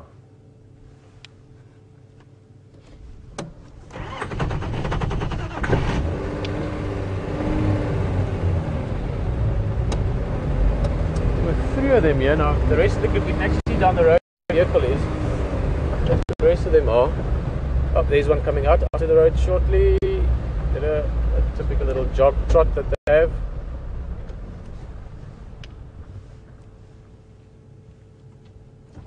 They can cover mile upon mile upon mile at that space.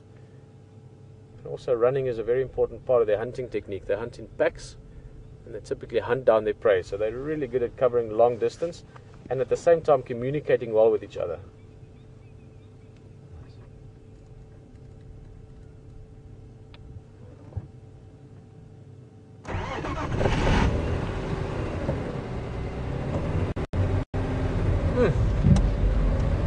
What an afternoon, eh? Tiny little elephant. I think HT was making his way in there as well. Sort of feel bad for ripping you off the vehicle to come this side, but we just had such a window that we could see them in. At any stage they could disappear, so we had to make sure we could see these guys as soon as possible. And I think for now, just looking at where we're at, the other vehicles are up front. We're not going to be able to go closer for the moment. We are going to wait. We've got a turn coming to see them. As I said, we keep strict controls on the numbers so that the animals never have many vehicles around them, and also that that the guests out here have this really private experience, really exclusive experience, which is why being able to bring you guys into this area is such an amazing thing, because it's a really private, intimate wildlife experience that is offered in this area, and we're going to have that. I think for the moment HT is still looking around and finding those ellies. He knows where they are, but now you've got bush and all kinds of things.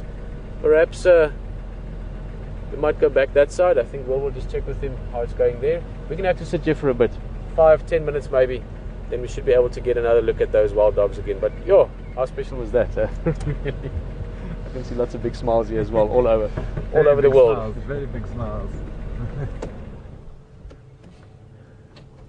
Okay, brilliant. HT's got the ellies. He's going to have a big grin on his face as well, just like we do. So enjoy the ellies, enjoy the baby, say hello. He's now a little bit older than he was earlier, and we'll see you back here as soon as we can get back to those wild dogs again.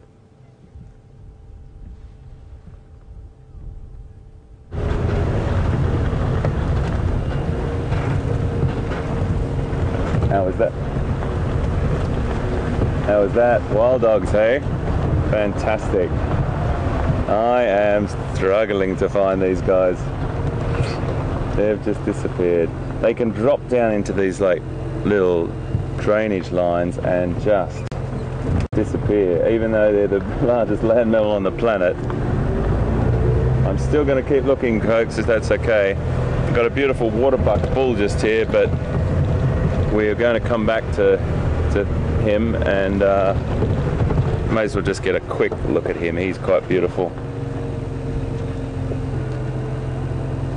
Can't really drive past a beautiful creature like that, that's for sure. It's a waterbuck bull with that distinctive white ring around his butt.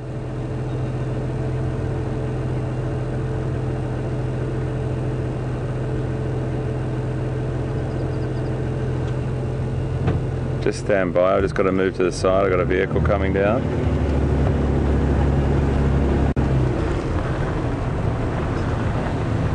Hello mate, how are you? You okay? Good man. Good, good. Hi folks, how you going? How are you mate? Hey guys, how are you? Good, yeah, no, just looking at the Ellies that Pete was on, and have you seen them? Yeah. Whereabouts? Yeah, where? They were moving, if you go down the Yeah. almost halfway through. They're in this sort of triangle here. Yeah, yeah. They were moving off. Yeah. Because we've just done a triangulation. I got down here and then I'm just trying to find everywhere I'm looking and Just maybe switch off. yeah, yeah, I just did that then. Yeah, we'll find them. How hard can it be? Hey? Largest land mammal on the planet. How hard can it be? Thanks guys, have a good one.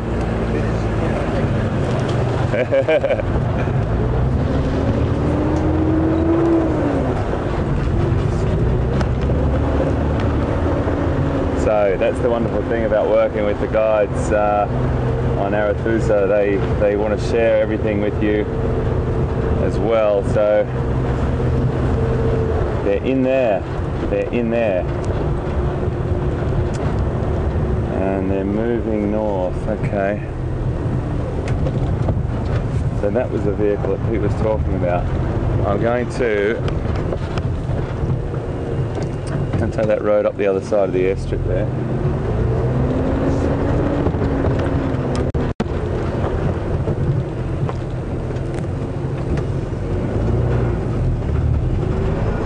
So the guides are fantastic here.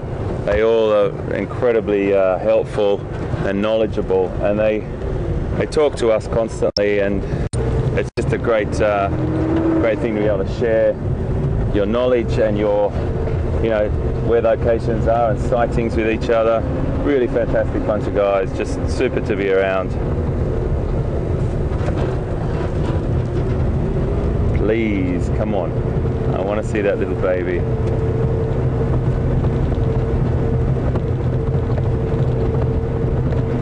They're in there. And I'm not going to just drive through the vegetation and find we've boxed ourselves into a little riverbed or something, so I'm trying to get a sighting on them from here. Sorry about the bumps everyone, it is a little rocky in this spot. Come on, they've got to be in there somewhere.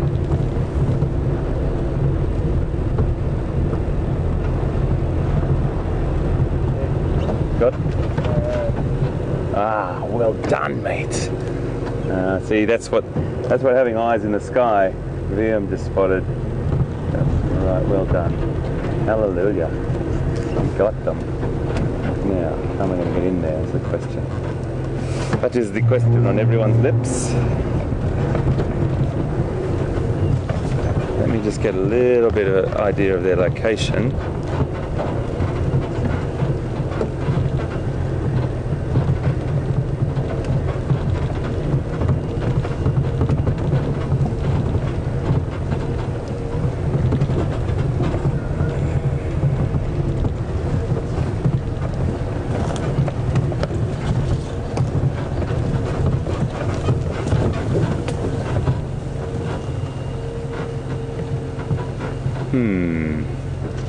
I reckon if we go around, they're going to be down, coming through this drainage line, I think. And I reckon we need to. So you definitely saw that baby at the back, didn't we? They're definitely going that direction. I reckon if we go back up on that road, they're going to come through there any second.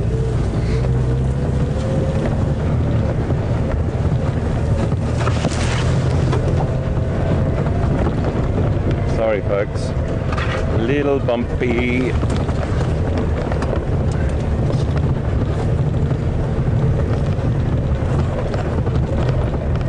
You with me?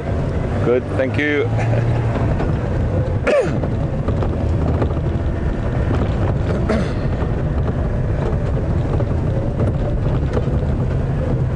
So they're just in there, aren't they?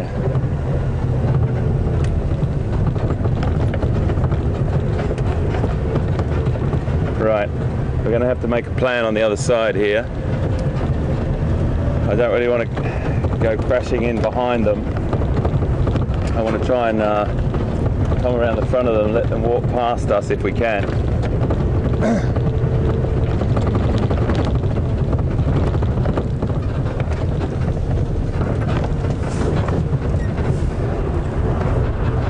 Little tinkers trying to hide in the bushes there.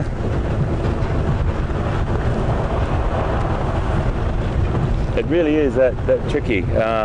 You think that it's so easy to see elephant, but in this type of vegetation and habitat, very, very easy to lose them. And you know, when we were sitting right at the beginning of the drive this afternoon, we saw that mother and youngster. You wouldn't even know they were there if we didn't drive past them.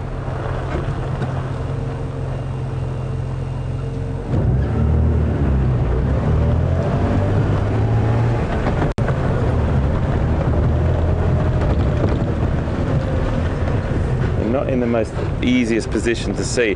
The other thing I've got to be really, really respectful of is that we're talking about a mother and a newborn. Mother and a newborn potentially one of the most dangerous times to be around elephant, and it's just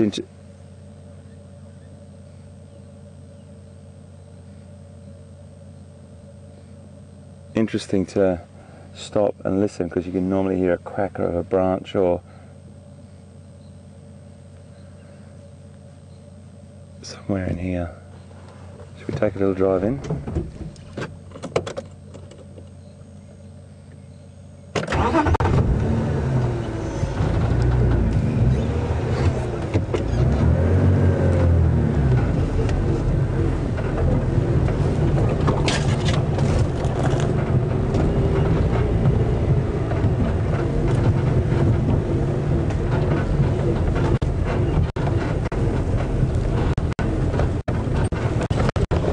Sorry, hold on. We're going to head over to Pete because he's back with a wild dog, and I'm going to try and find these jellies. They're there. Just getting to them is a little bit tricky. So you should go and watch what Pete's up to, and then come back and see if I'm up with them in a few minutes. Have a great one. I'll see you soon.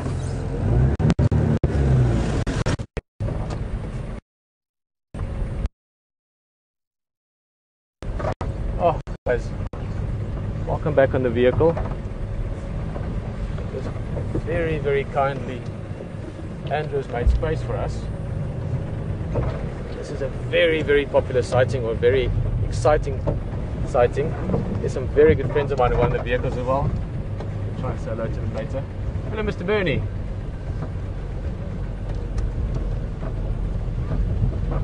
Oh, this is just amazing. This really is one of the big, big privileges to see this in Africa. Look at that. Wow. Okay, we're going to try and just maneuver our way around.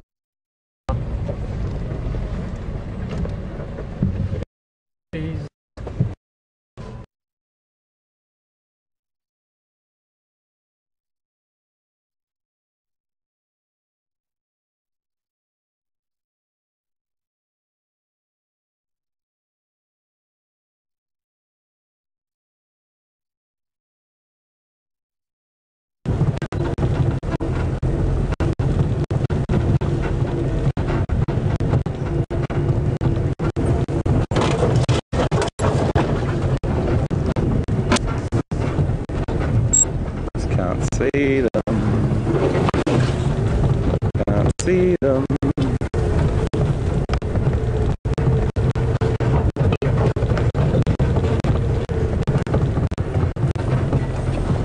Goodness.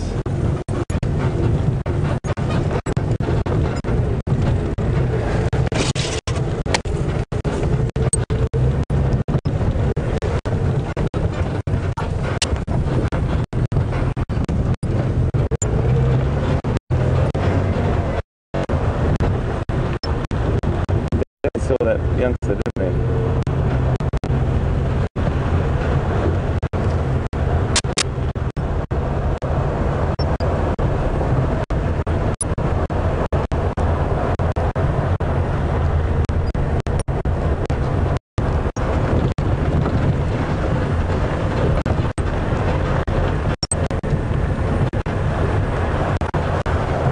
just have a little bit of problems with the wild dog transmission there, so we're trying to get back to it. We're still looking for these Ellies. They drop themselves down into a little sort of drainage line, and of course I'm just mentioning that thing about the respect of the young mother, or sorry, the mother with the youngster. I don't want to put any pressure on her in that closed woodland sort of scrubby area.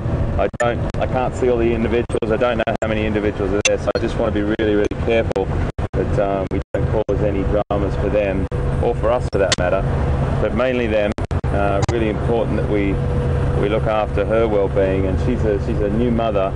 Well, she may be it might be a first or a second or a third. I haven't seen the individual, but very important that in an open setting around a water point or something like that, you can park up, no problem. You can know what the animals are doing. In a woodland setting where the cover is a lot more dense, and the terrain is a bit more difficult for us. We don't want to place ourselves in a position that is going to make them feel uncomfortable and get them into... Okay, we're going to go back with Pete. If you can just bear with us, I'm keeping on looking, and Pete's got the wild dogs again. I'll come back shortly.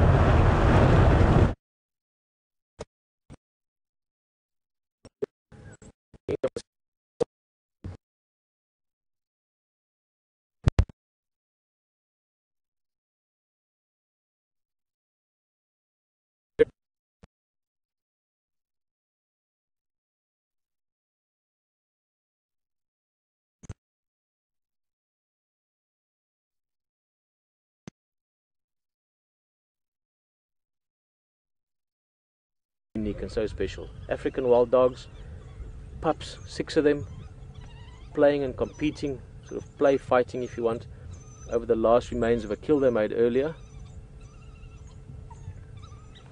And they're just running around with the skull or the head of a duiker, which is a small antelope. And the adults coming to create a bit of order, put one of them back in line.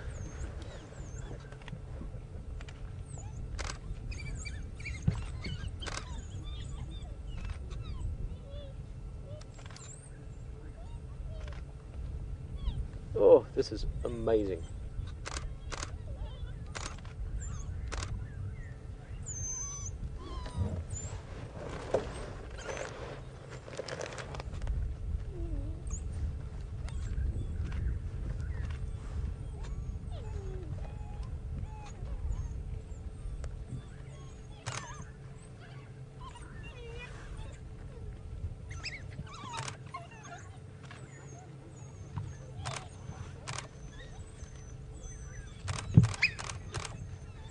Lots of vocalization going on, lots of yapping and yelping, and this is all a very important part of their social structure. These animals are extremely closely knit. They hunt in packs.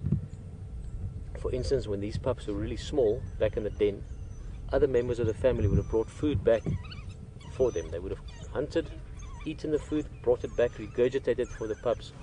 So these guys really are invested in each other. They are a close-knit unit, but that means there's lots of reminding and reassessing and rearranging sometimes even of hierarchy within the group. So constant activity.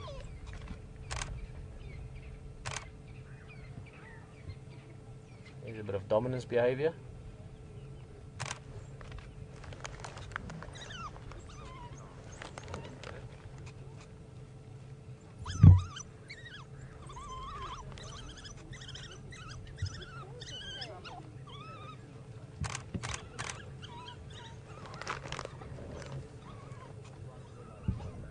Well, nice to hear from Jackie's classroom again. Maybe you guys can let me know the name of your teacher as well, just to say thank you very much for such a cool teacher that's showing you guys such an amazing window into the world, into Africa and into wildlife. More importantly, you guys want to know why have these dogs got such big ears? And I'm sure you can guess the answer to that. So that they can hear better.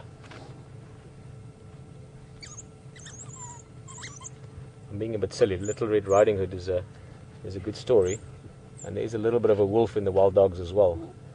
But that really is the answer, so that they can hear better. They've got incredible hearing, and hearing is a very important part of their everything. There's all this yapping and screeching going on now. Yelping is maybe a better sound.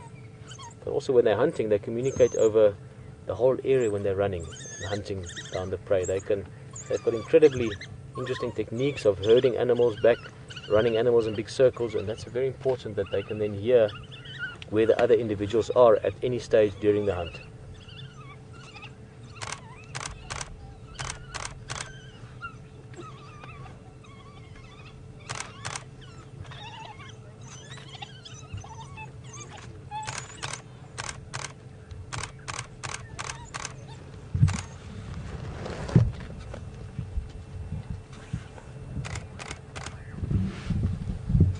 Oh, so they're right behind us now. This is amazing. The adults have actually moved off. The adults have gone to Buffelshoek Dam to drink water, I think.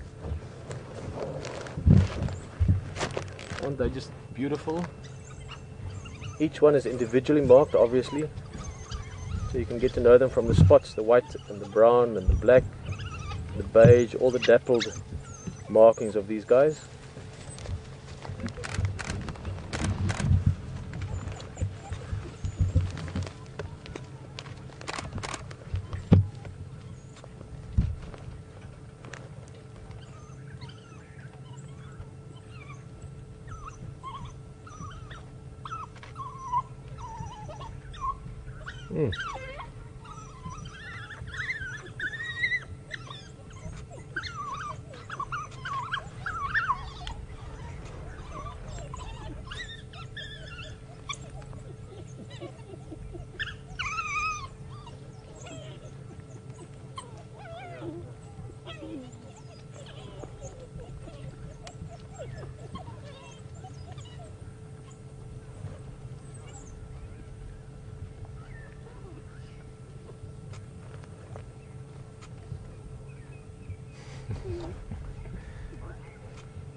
Just if you didn't hear it earlier, the group in total, speaking to the vehicles that we heard earlier, 6 pups, 4 adults, 10 wild dogs altogether.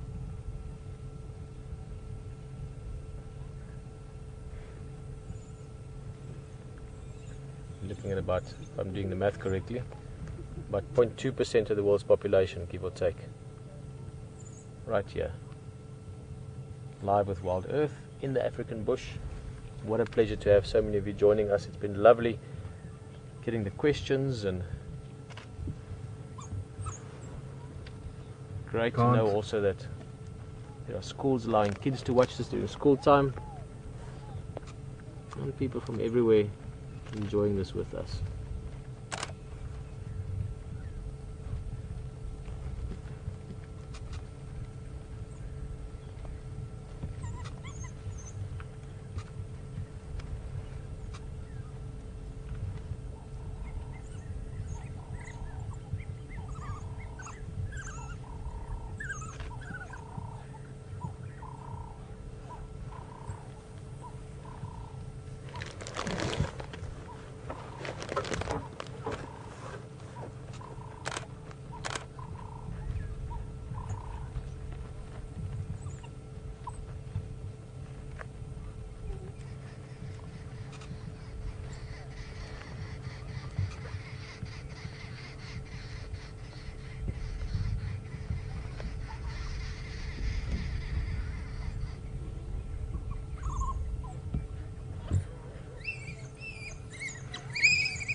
Sure.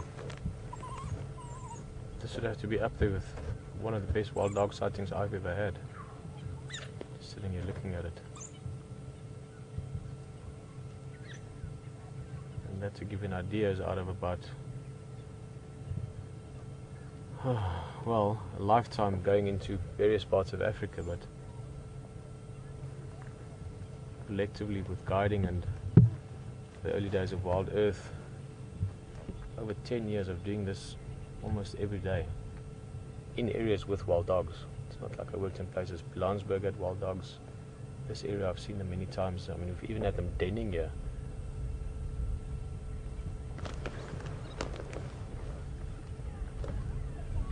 Sorry there.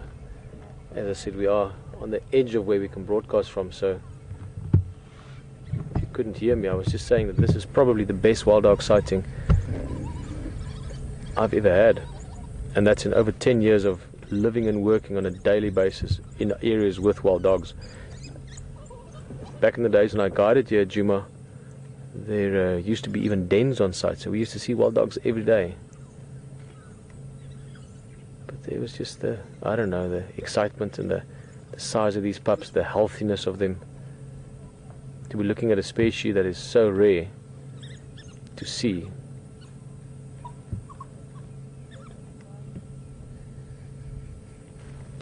I think this is the first time for many of you to see wild dogs. I know it is for Brian and Alex. No, I've seen them. Have you seen them? Oh, I've seen them quite a few times. But this is the first time I've seen them. Boom. There we go. First time I've seen them with pups so young. Yeah. It's fantastic. It almost gives you a sense of hope that they can establish themselves. Yo, Happy, healthy. amazing. Still playing, running around with the remains of the hunt from earlier.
They've disappeared there behind the vehicle.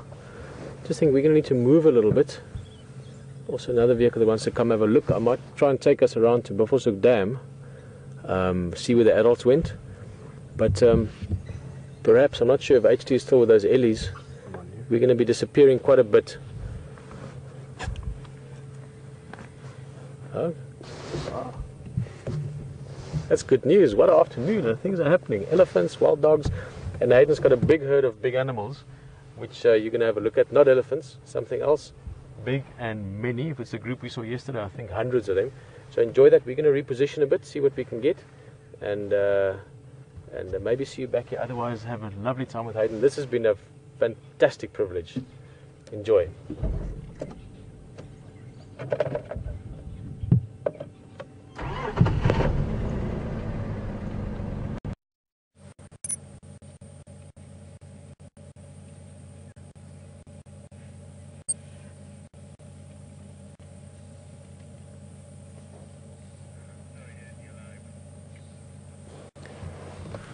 Well, We found our elephants, folks, but I'll tell you a little story about that in a second. Reason being is I didn't want to hassle them anymore with that young calf, but we've just sat here and pulled up, and as I came around the corner looking for the elephant, we have seen the biggest herd of buffalo I have seen since I've been here.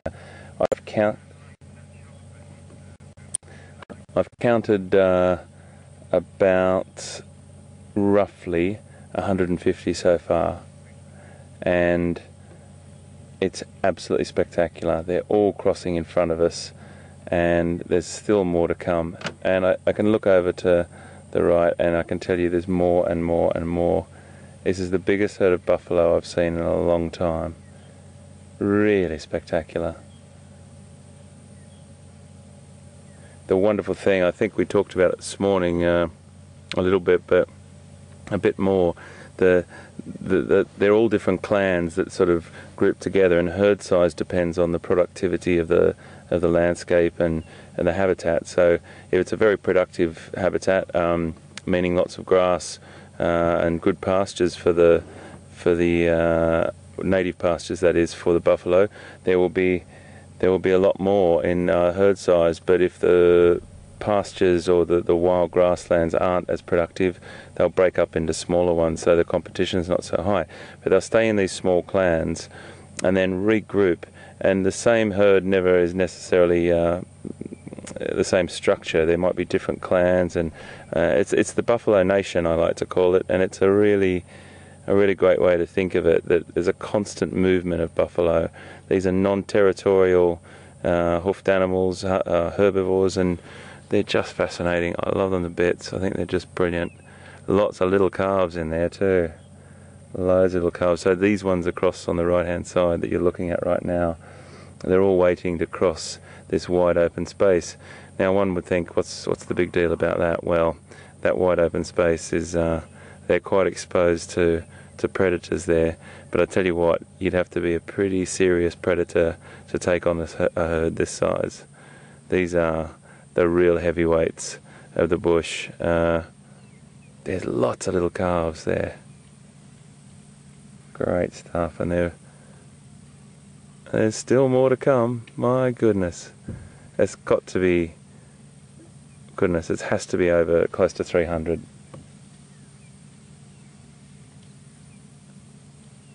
Fantastic.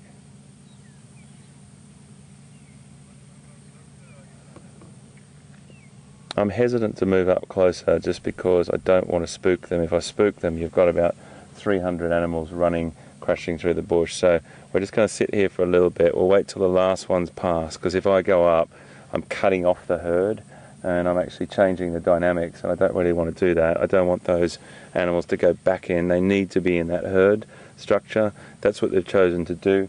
We watch them from this distance, and we watch them in a respectful manner.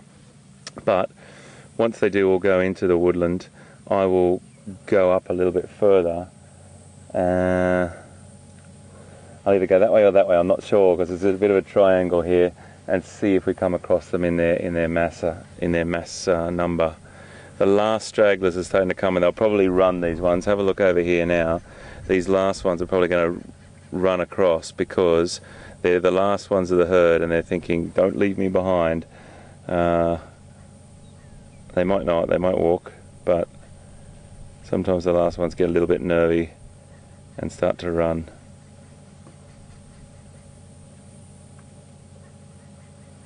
A lot of calves.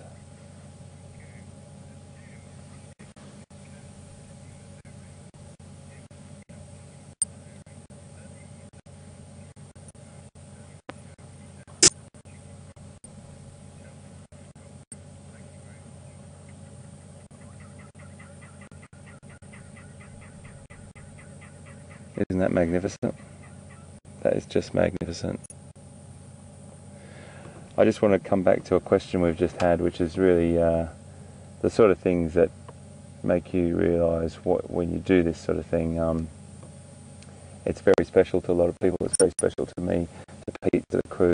But you watching, I know you will find these things very, very special as well. We just had a great message, and I really want to say hi to James in Kansas City and Missouri. James has sadly suffered from a stroke recently, and he just emailed us to say that watching these buffalo is helping with his recovery. So that sort of stuff really hits you hard when we know that we're bringing this to you live and you're watching it live, and I'm talking to you right now, James, in Kansas City, Missouri. That's pretty incredible stuff. I'm really, really lucky to be here, and James, speedy recovery, or I hope you're coping with the situation and things move forward for you. So keep watching, and hopefully we can bring you more beautiful images to speed that up even further. I'm going to head up now. We've really lost the light now. We've bumped our cameras up to try and get maximum light for you. We've got you for another 33 minutes, I think, or 34 minutes according to my watch. I'm going to gently go up there. The elephant. Let me come back to that. Now, one would think, as I said, the largest land mammal on the planet is easy to find. Well, I had a bit of a think about it, and I was driving around and I went into a couple of spots in the bush and we saw a baby in there. It wasn't the real youngster, not that big, but yeah, it wasn't the really small baby that you saw with Pete, but that baby was in that herd. Now, I just didn't want to harass anymore. They sometimes will go into a very, very closed habitat when they've got youngsters and get that little bit more cover and protection. And they were feeding down in there. I didn't want to disturb them by poking my nose in there too much. We got great vision before with Pete. There's no need for me to go and harass those animals anymore. Or not harass them anymore, I mean harass them in the location they're in, because they were in that cover. Pete was watching them absolutely fantastically over there, and I think I thought we'd just leave it at that, you know. I think that's a really good thing. Mother with a very, very young baby, potentially only a week old or less, I'm sorry, or a couple of weeks. I didn't see the individual, so I think it's a really respectful thing to do, to watch, to know that we've got great vision, we've shown everyone, we've had a great experience. I'll be able to watch it hopefully another time, or see it another time, and I think it's a great thing just to back off. We had a look, we didn't have any success. They're down in there, we know that. The most important thing is they are enjoying their habitat without any disturbance. I want to go and see those buffalo. That was incredible. Over 300. That's a big herd. The Buffalo Nation.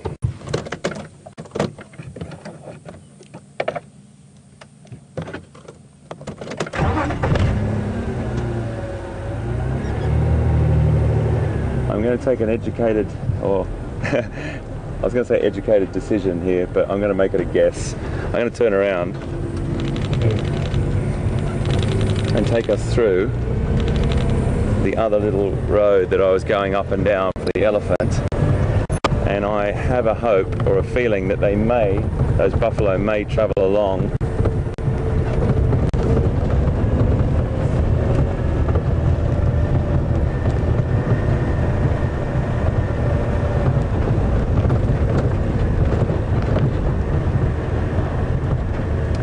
I think whilst I'm looking for these buffalo, just to show you the enormity of this herd again, we're going to cross to Pete. I think he's got some great information for you, so I'll be back with you shortly.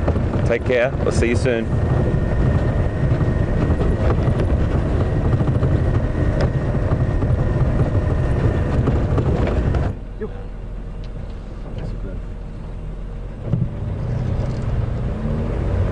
Definitely feeling a lot more relaxed anyway.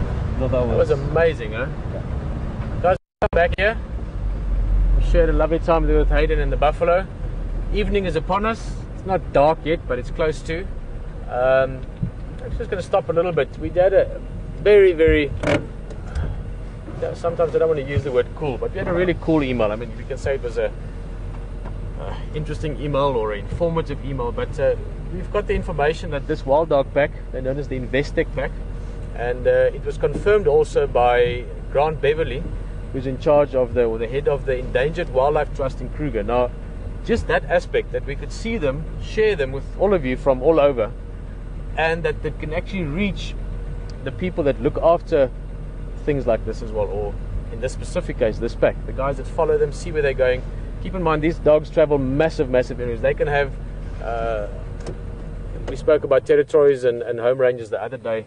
they can cover areas of 50, 60,000 hectares. We're talking in acres, that's 150, 180, 200,000 acres that they can move through. So vast areas. And I presume with these guys now, with the pups being at the age that they're at, they're mobile now. They don't have to stay in dens anymore, so they can sort of go out further, which is why we could see them here. And will just let us know. And I just think that's really amazing. Thank you for letting us know. And it's good to know that you've got such a network of people that we saw this. And Grant Beverly, if you're ever going to listen to this, hats off. People that commit their lives to looking after our heritage, our natural heritage, is a really honorable, or I'm lacking the words. I'm a bit excited at the moment. Enviable thing, but it really is an amazing thing to see and to hear about as well. So the Investec pack, also those are people that are behind it, that put money and resources into making that kind of project possible. Nice to hear. Buffalo, elephant, wild dogs, it's one of those days, and it's funny, life attracts life, so I wouldn't be surprised if they put down the road or still have to find a bush baby for, is it for Brian or for bush baby? Yeah, I find bush baby. There's lots to see. Stick with us if you have questions or comments, maybe about the wild dogs, maybe just about what are we doing, right here to Africa at the very moment live with us. You're welcome to send those questions in or comments in. Tweet us at #SafariLive or email at questions@WildEarth.tv. Let's go look around. We've got about half an hour drive left. Let's see what we can find.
Just got the lights on now, folks, to have a little bit of a look around.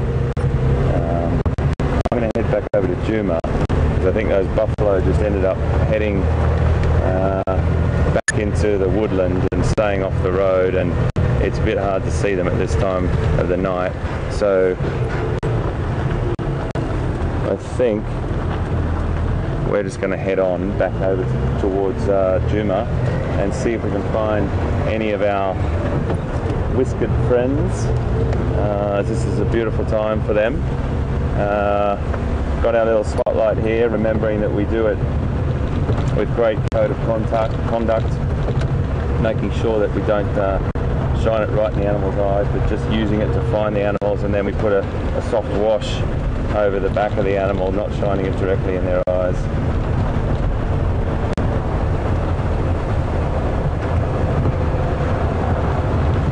I just want to say thank you for everyone for watching this afternoon. It's really important to us that we bring you this live, and with all the different types of animals that we see, we just try and make it as broad and as interesting as possible. And some days are really productive like today, and other days like yesterday afternoon was a little bit quiet, but you talk about other things, and that's what's a fantastic thing about going on Game Drive. There's no script, everything just happens as it happens. You see it, you see all the little hiccups and the things that happen along the way. Sorry, I just saw out of the corner of my eye. Okay, I'm going to show you this now. It's very I'm going to move back. It's a little grey duiker, and she's just laid down there. You can just see her. I haven't got and she's just in there. Liam, can you see her? Very, very, very, very well camouflaged, but just sometimes things just catch your eye, and I drove past, and just out of the corner of my eye I saw her, and she's just beautiful, just sitting there, really beautiful. She'd be watching what's going on,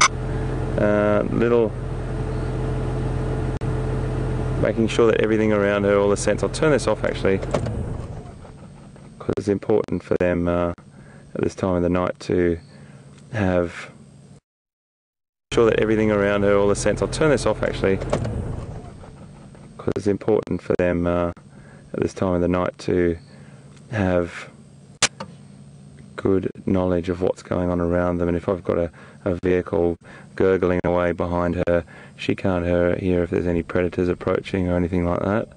So it's I can't quite see from here. It's a male, I think, is it? It's a male. I haven't got my. Let me get my binoculars. It's actually a male. Sorry about that, folks. From where I'm sitting here, those two little horns were behind my field of vision. So it's a male, yeah. Beautiful. So sorry, my friend. I apologise for referring to you as the opposite sex.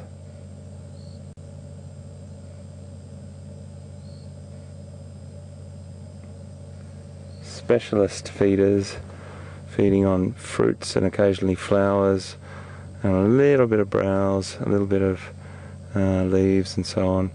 And they're very, very interesting. They'll eat even a little bit of,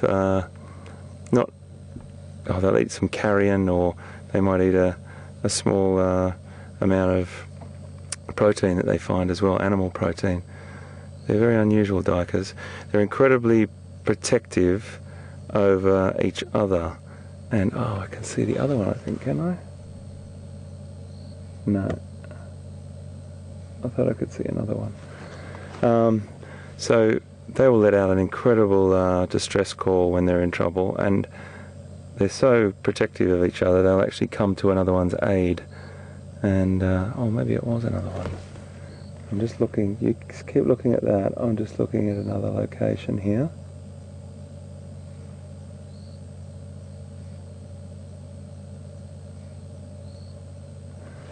Bear with me, guys, bear with me.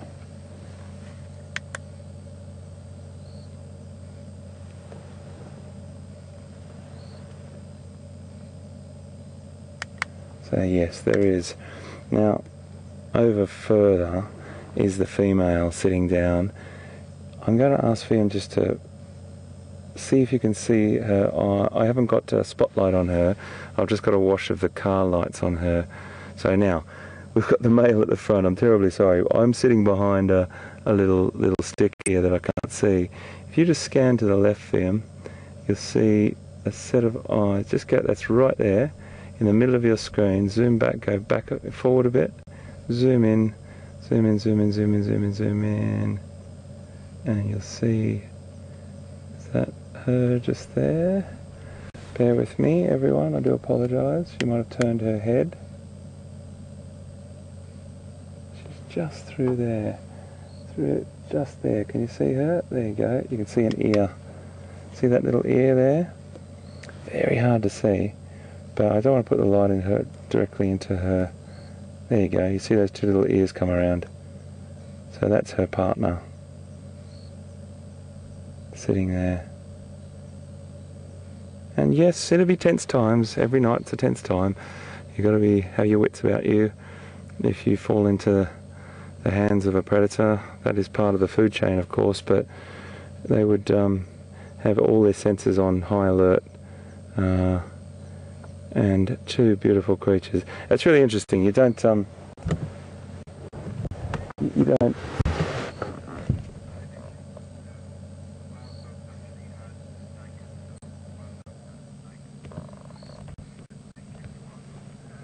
Just seeing it. Yeah, she's still sitting there. Sorry, I just had to have a quick... Yeah, she's still sitting there. So they're quietly sitting now, and they'll be watching themselves through the night using all their senses, sense of smell and sense of hearing particularly at night. And I just, sometimes you drive through, just out of the corner of your eye, you see that little face sitting there, and then you stop and the sort of encounter unfolds, because if you know a little bit about the behaviour and the ecology and the sort of physiology of the animals, you can start to put pieces together. You know, hang on, they normally hang out in pairs. Just had to have a little look around, and there she was over there. So I do apologise for mixing up the sexes there. Sorry, mate. I couldn't quite see him properly. I think what Pete was looking at before, the wild dog had the skull of a duiker.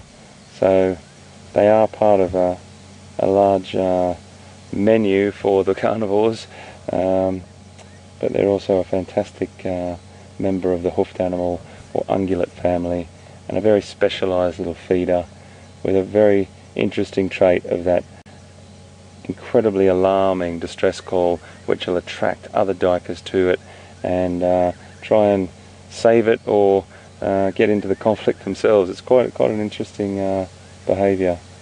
Not many other antelope, or not any other antelope that I know of, do that.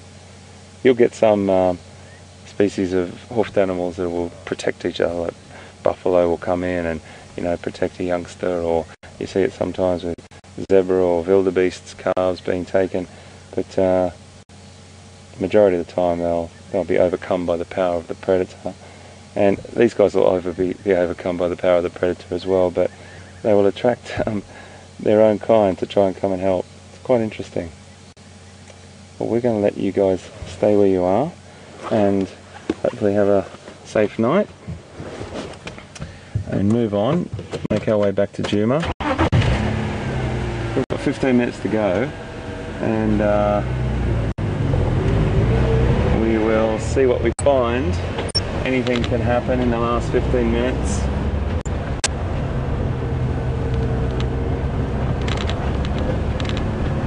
So that was my first little taste onto Arathusa, which was quite productive. Magnificent herd of buffalo, like that was just astounding. Over 300 animals. It's a little bit, the corrugation's on this road, folks, so I do apologise. The camera's going to bounce a little bit and you'll get a little bit of noise through the car. I'll speak up a little bit louder. I also have to keep watching the road because it's very closed vegetation here, and animals can walk out at any point and very, very quickly. So that was a really beautiful encounter with those buffalo and the duiker. Big, small, doesn't really matter.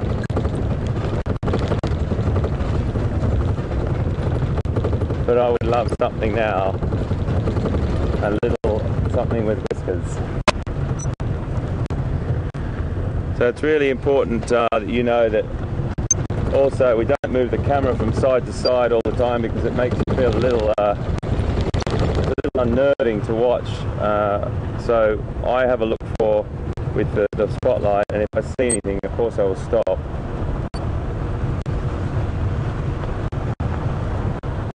But you guys keep your eyes out the front for me.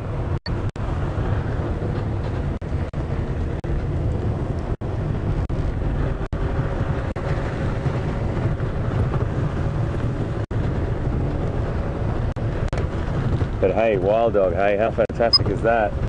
That's fantastic news to hear that there's wild dog moving through.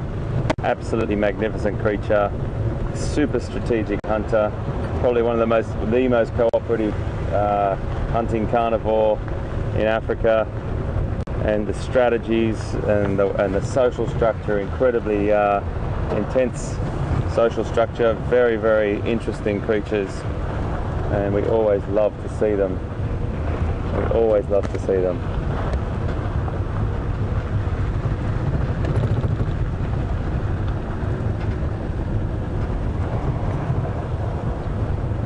We're just moving up this boundary line here, very, very gently and slowly.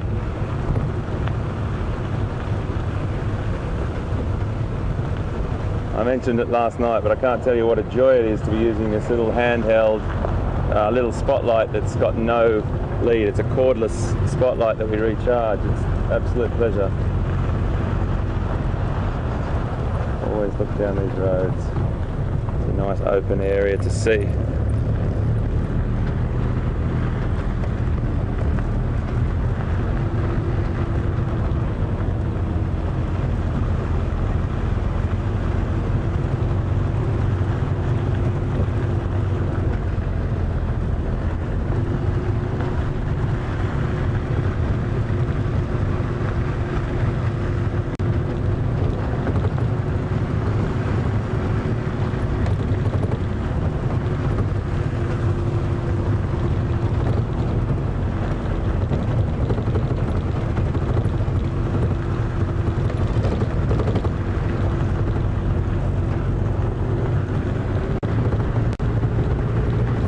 It's been a really lovely afternoon, I have to say. Pleasure to have you on board, and thank you very much for being with us. There's another vehicle just coming here, so I'm just going to go slow.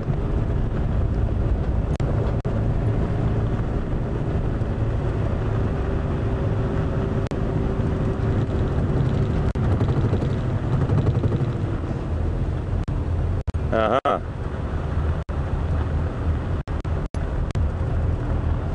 Another vehicle.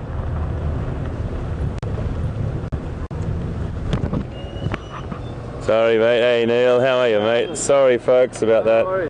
It's you're good? All good, you? You're very well mate, thank you. You had a good day? Yeah, very nice. Cool man, we'll see you soon, eh? Cheers mate.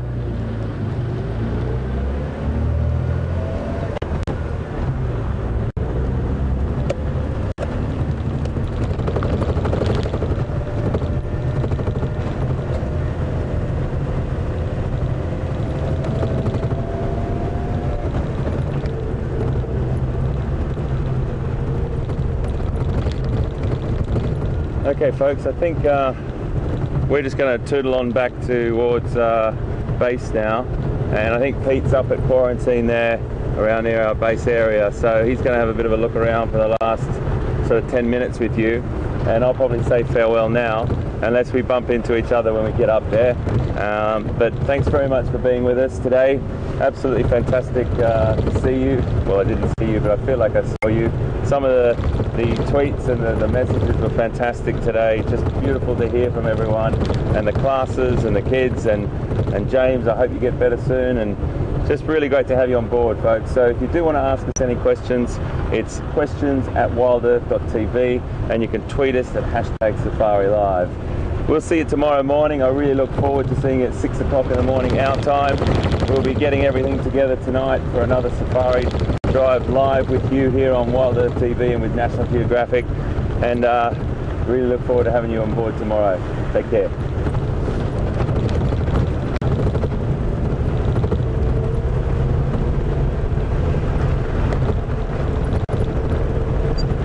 Welcome back on the vehicle with us. We're just talking here while driving along. It's been such an amazing afternoon, it really has been. And we're not far from camp, but from Boetila camp, where the control room is as well. Having a last bit of a look around towards the end of the drive, and sorry, Paula running on the side there. Just also so you know, we try not to keep lights for long or excessive lighting on diurnal animals. They can cope with it actually much better than we do. They don't get night blinded as much, but it does still bother them. They can get a bit unsure about where they're running to and so forth. So one thing if they're running around in the distance and milling around, but if they're just standing around, we don't put the lights on them for much. However, we do want to do a bit of a light test as well. I think Alex has just spotted one. I just think there's some wildebeest up front again, blue wildebeest or gnu, as many of you might know them. Not going to bother them too much with the lights. We're just going to take a nice slow drive past. But we're going to do a bit of a light test. I want to test the handheld torch as well as the big spotlight we've got. Wildebeest, here they are. We'll just have a quick little slow look at them. Left hand side, I think. set it off, I think, for now. Car lights. So guys, it's a good area for the wildebeest. You try that torch. I'm going to actually try this one, huh? Let's see what this does.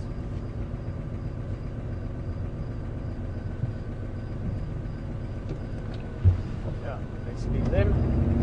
Mostly females and very healthy, pregnant females. Going to be lots of wildebeest around, some little babies just running around, and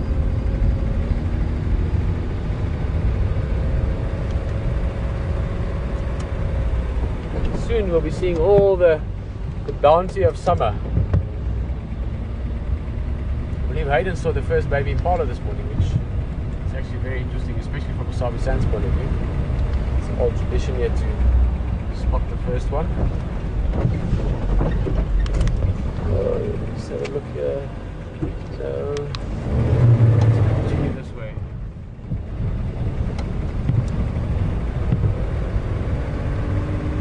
A quick look here on the right hand side. And there's nothing here, it's just an open area. I want to try this torch as well, just to see what it does from a camera point of view. So, let's see if that was far away, that's quite nice. Something that's coming closer. So let's say we're pretending now, huh? The leopard is walking closer, walking towards this tree. It's coming closer. It's coming down towards the car. Brian is coming closer to us. You see, there we go. Thanks, Brian. This is a torch to actually focus the light with. Okay. All right, guys. So we've got a little bit of an audio, tricky audio. So maybe you can hear me, maybe not. We're going to move along.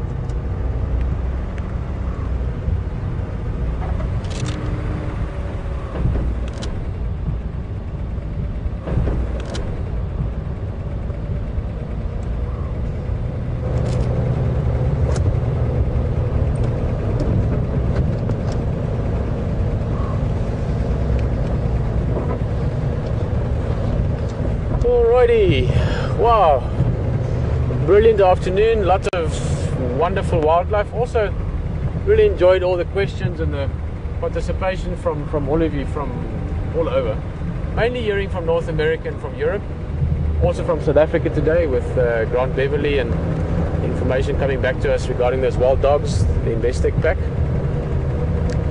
And I was wondering, how many Australians on the vehicle? Anyone from down under? Seeing that HT is Australian originally.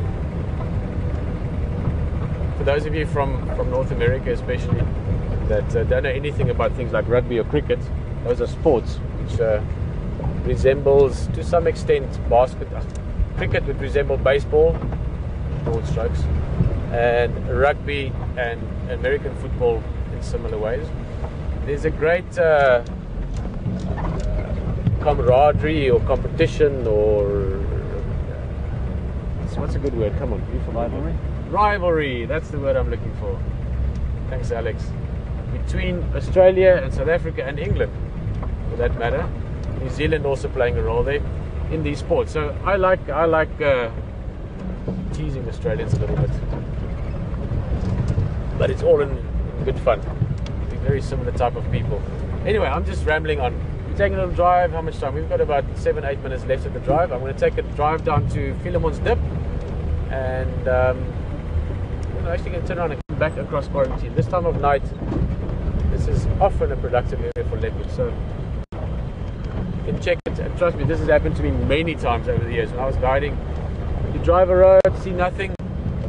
5 minutes later, someone calls, another game drive, back to the camp, and they find something on that road. So you can drive up and down the same road for 3 hours as well. It will get boring a little bit maybe, but you can turn around and drive back, and you can always find something that's out of just a few minutes before. Just the antenna there.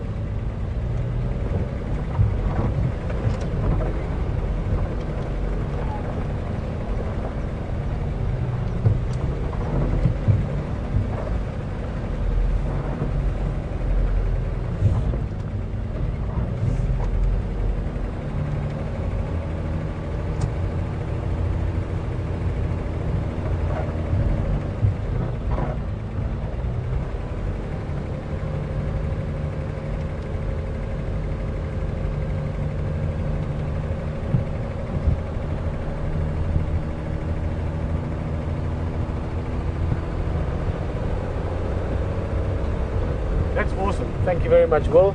Will just giving us more information regarding those wild dogs. And Grant, if you're on the vehicle with us, just a very warm welcome. It's always fantastic to have anyone from anywhere with us. But when you've got people that are dedicated to such noble causes such as Endangered Wildlife Trust, it's a privilege. I would like to welcome you from all of us around the world on the vehicle together. And thanks for the further information. Just saying that group that we saw earlier, the wild dogs, in 2013 there was a breakaway, not a breakaway, but a spin-off group, I guess, or a breakaway group from back in this Kukuza area, which is way over that side into Kruger.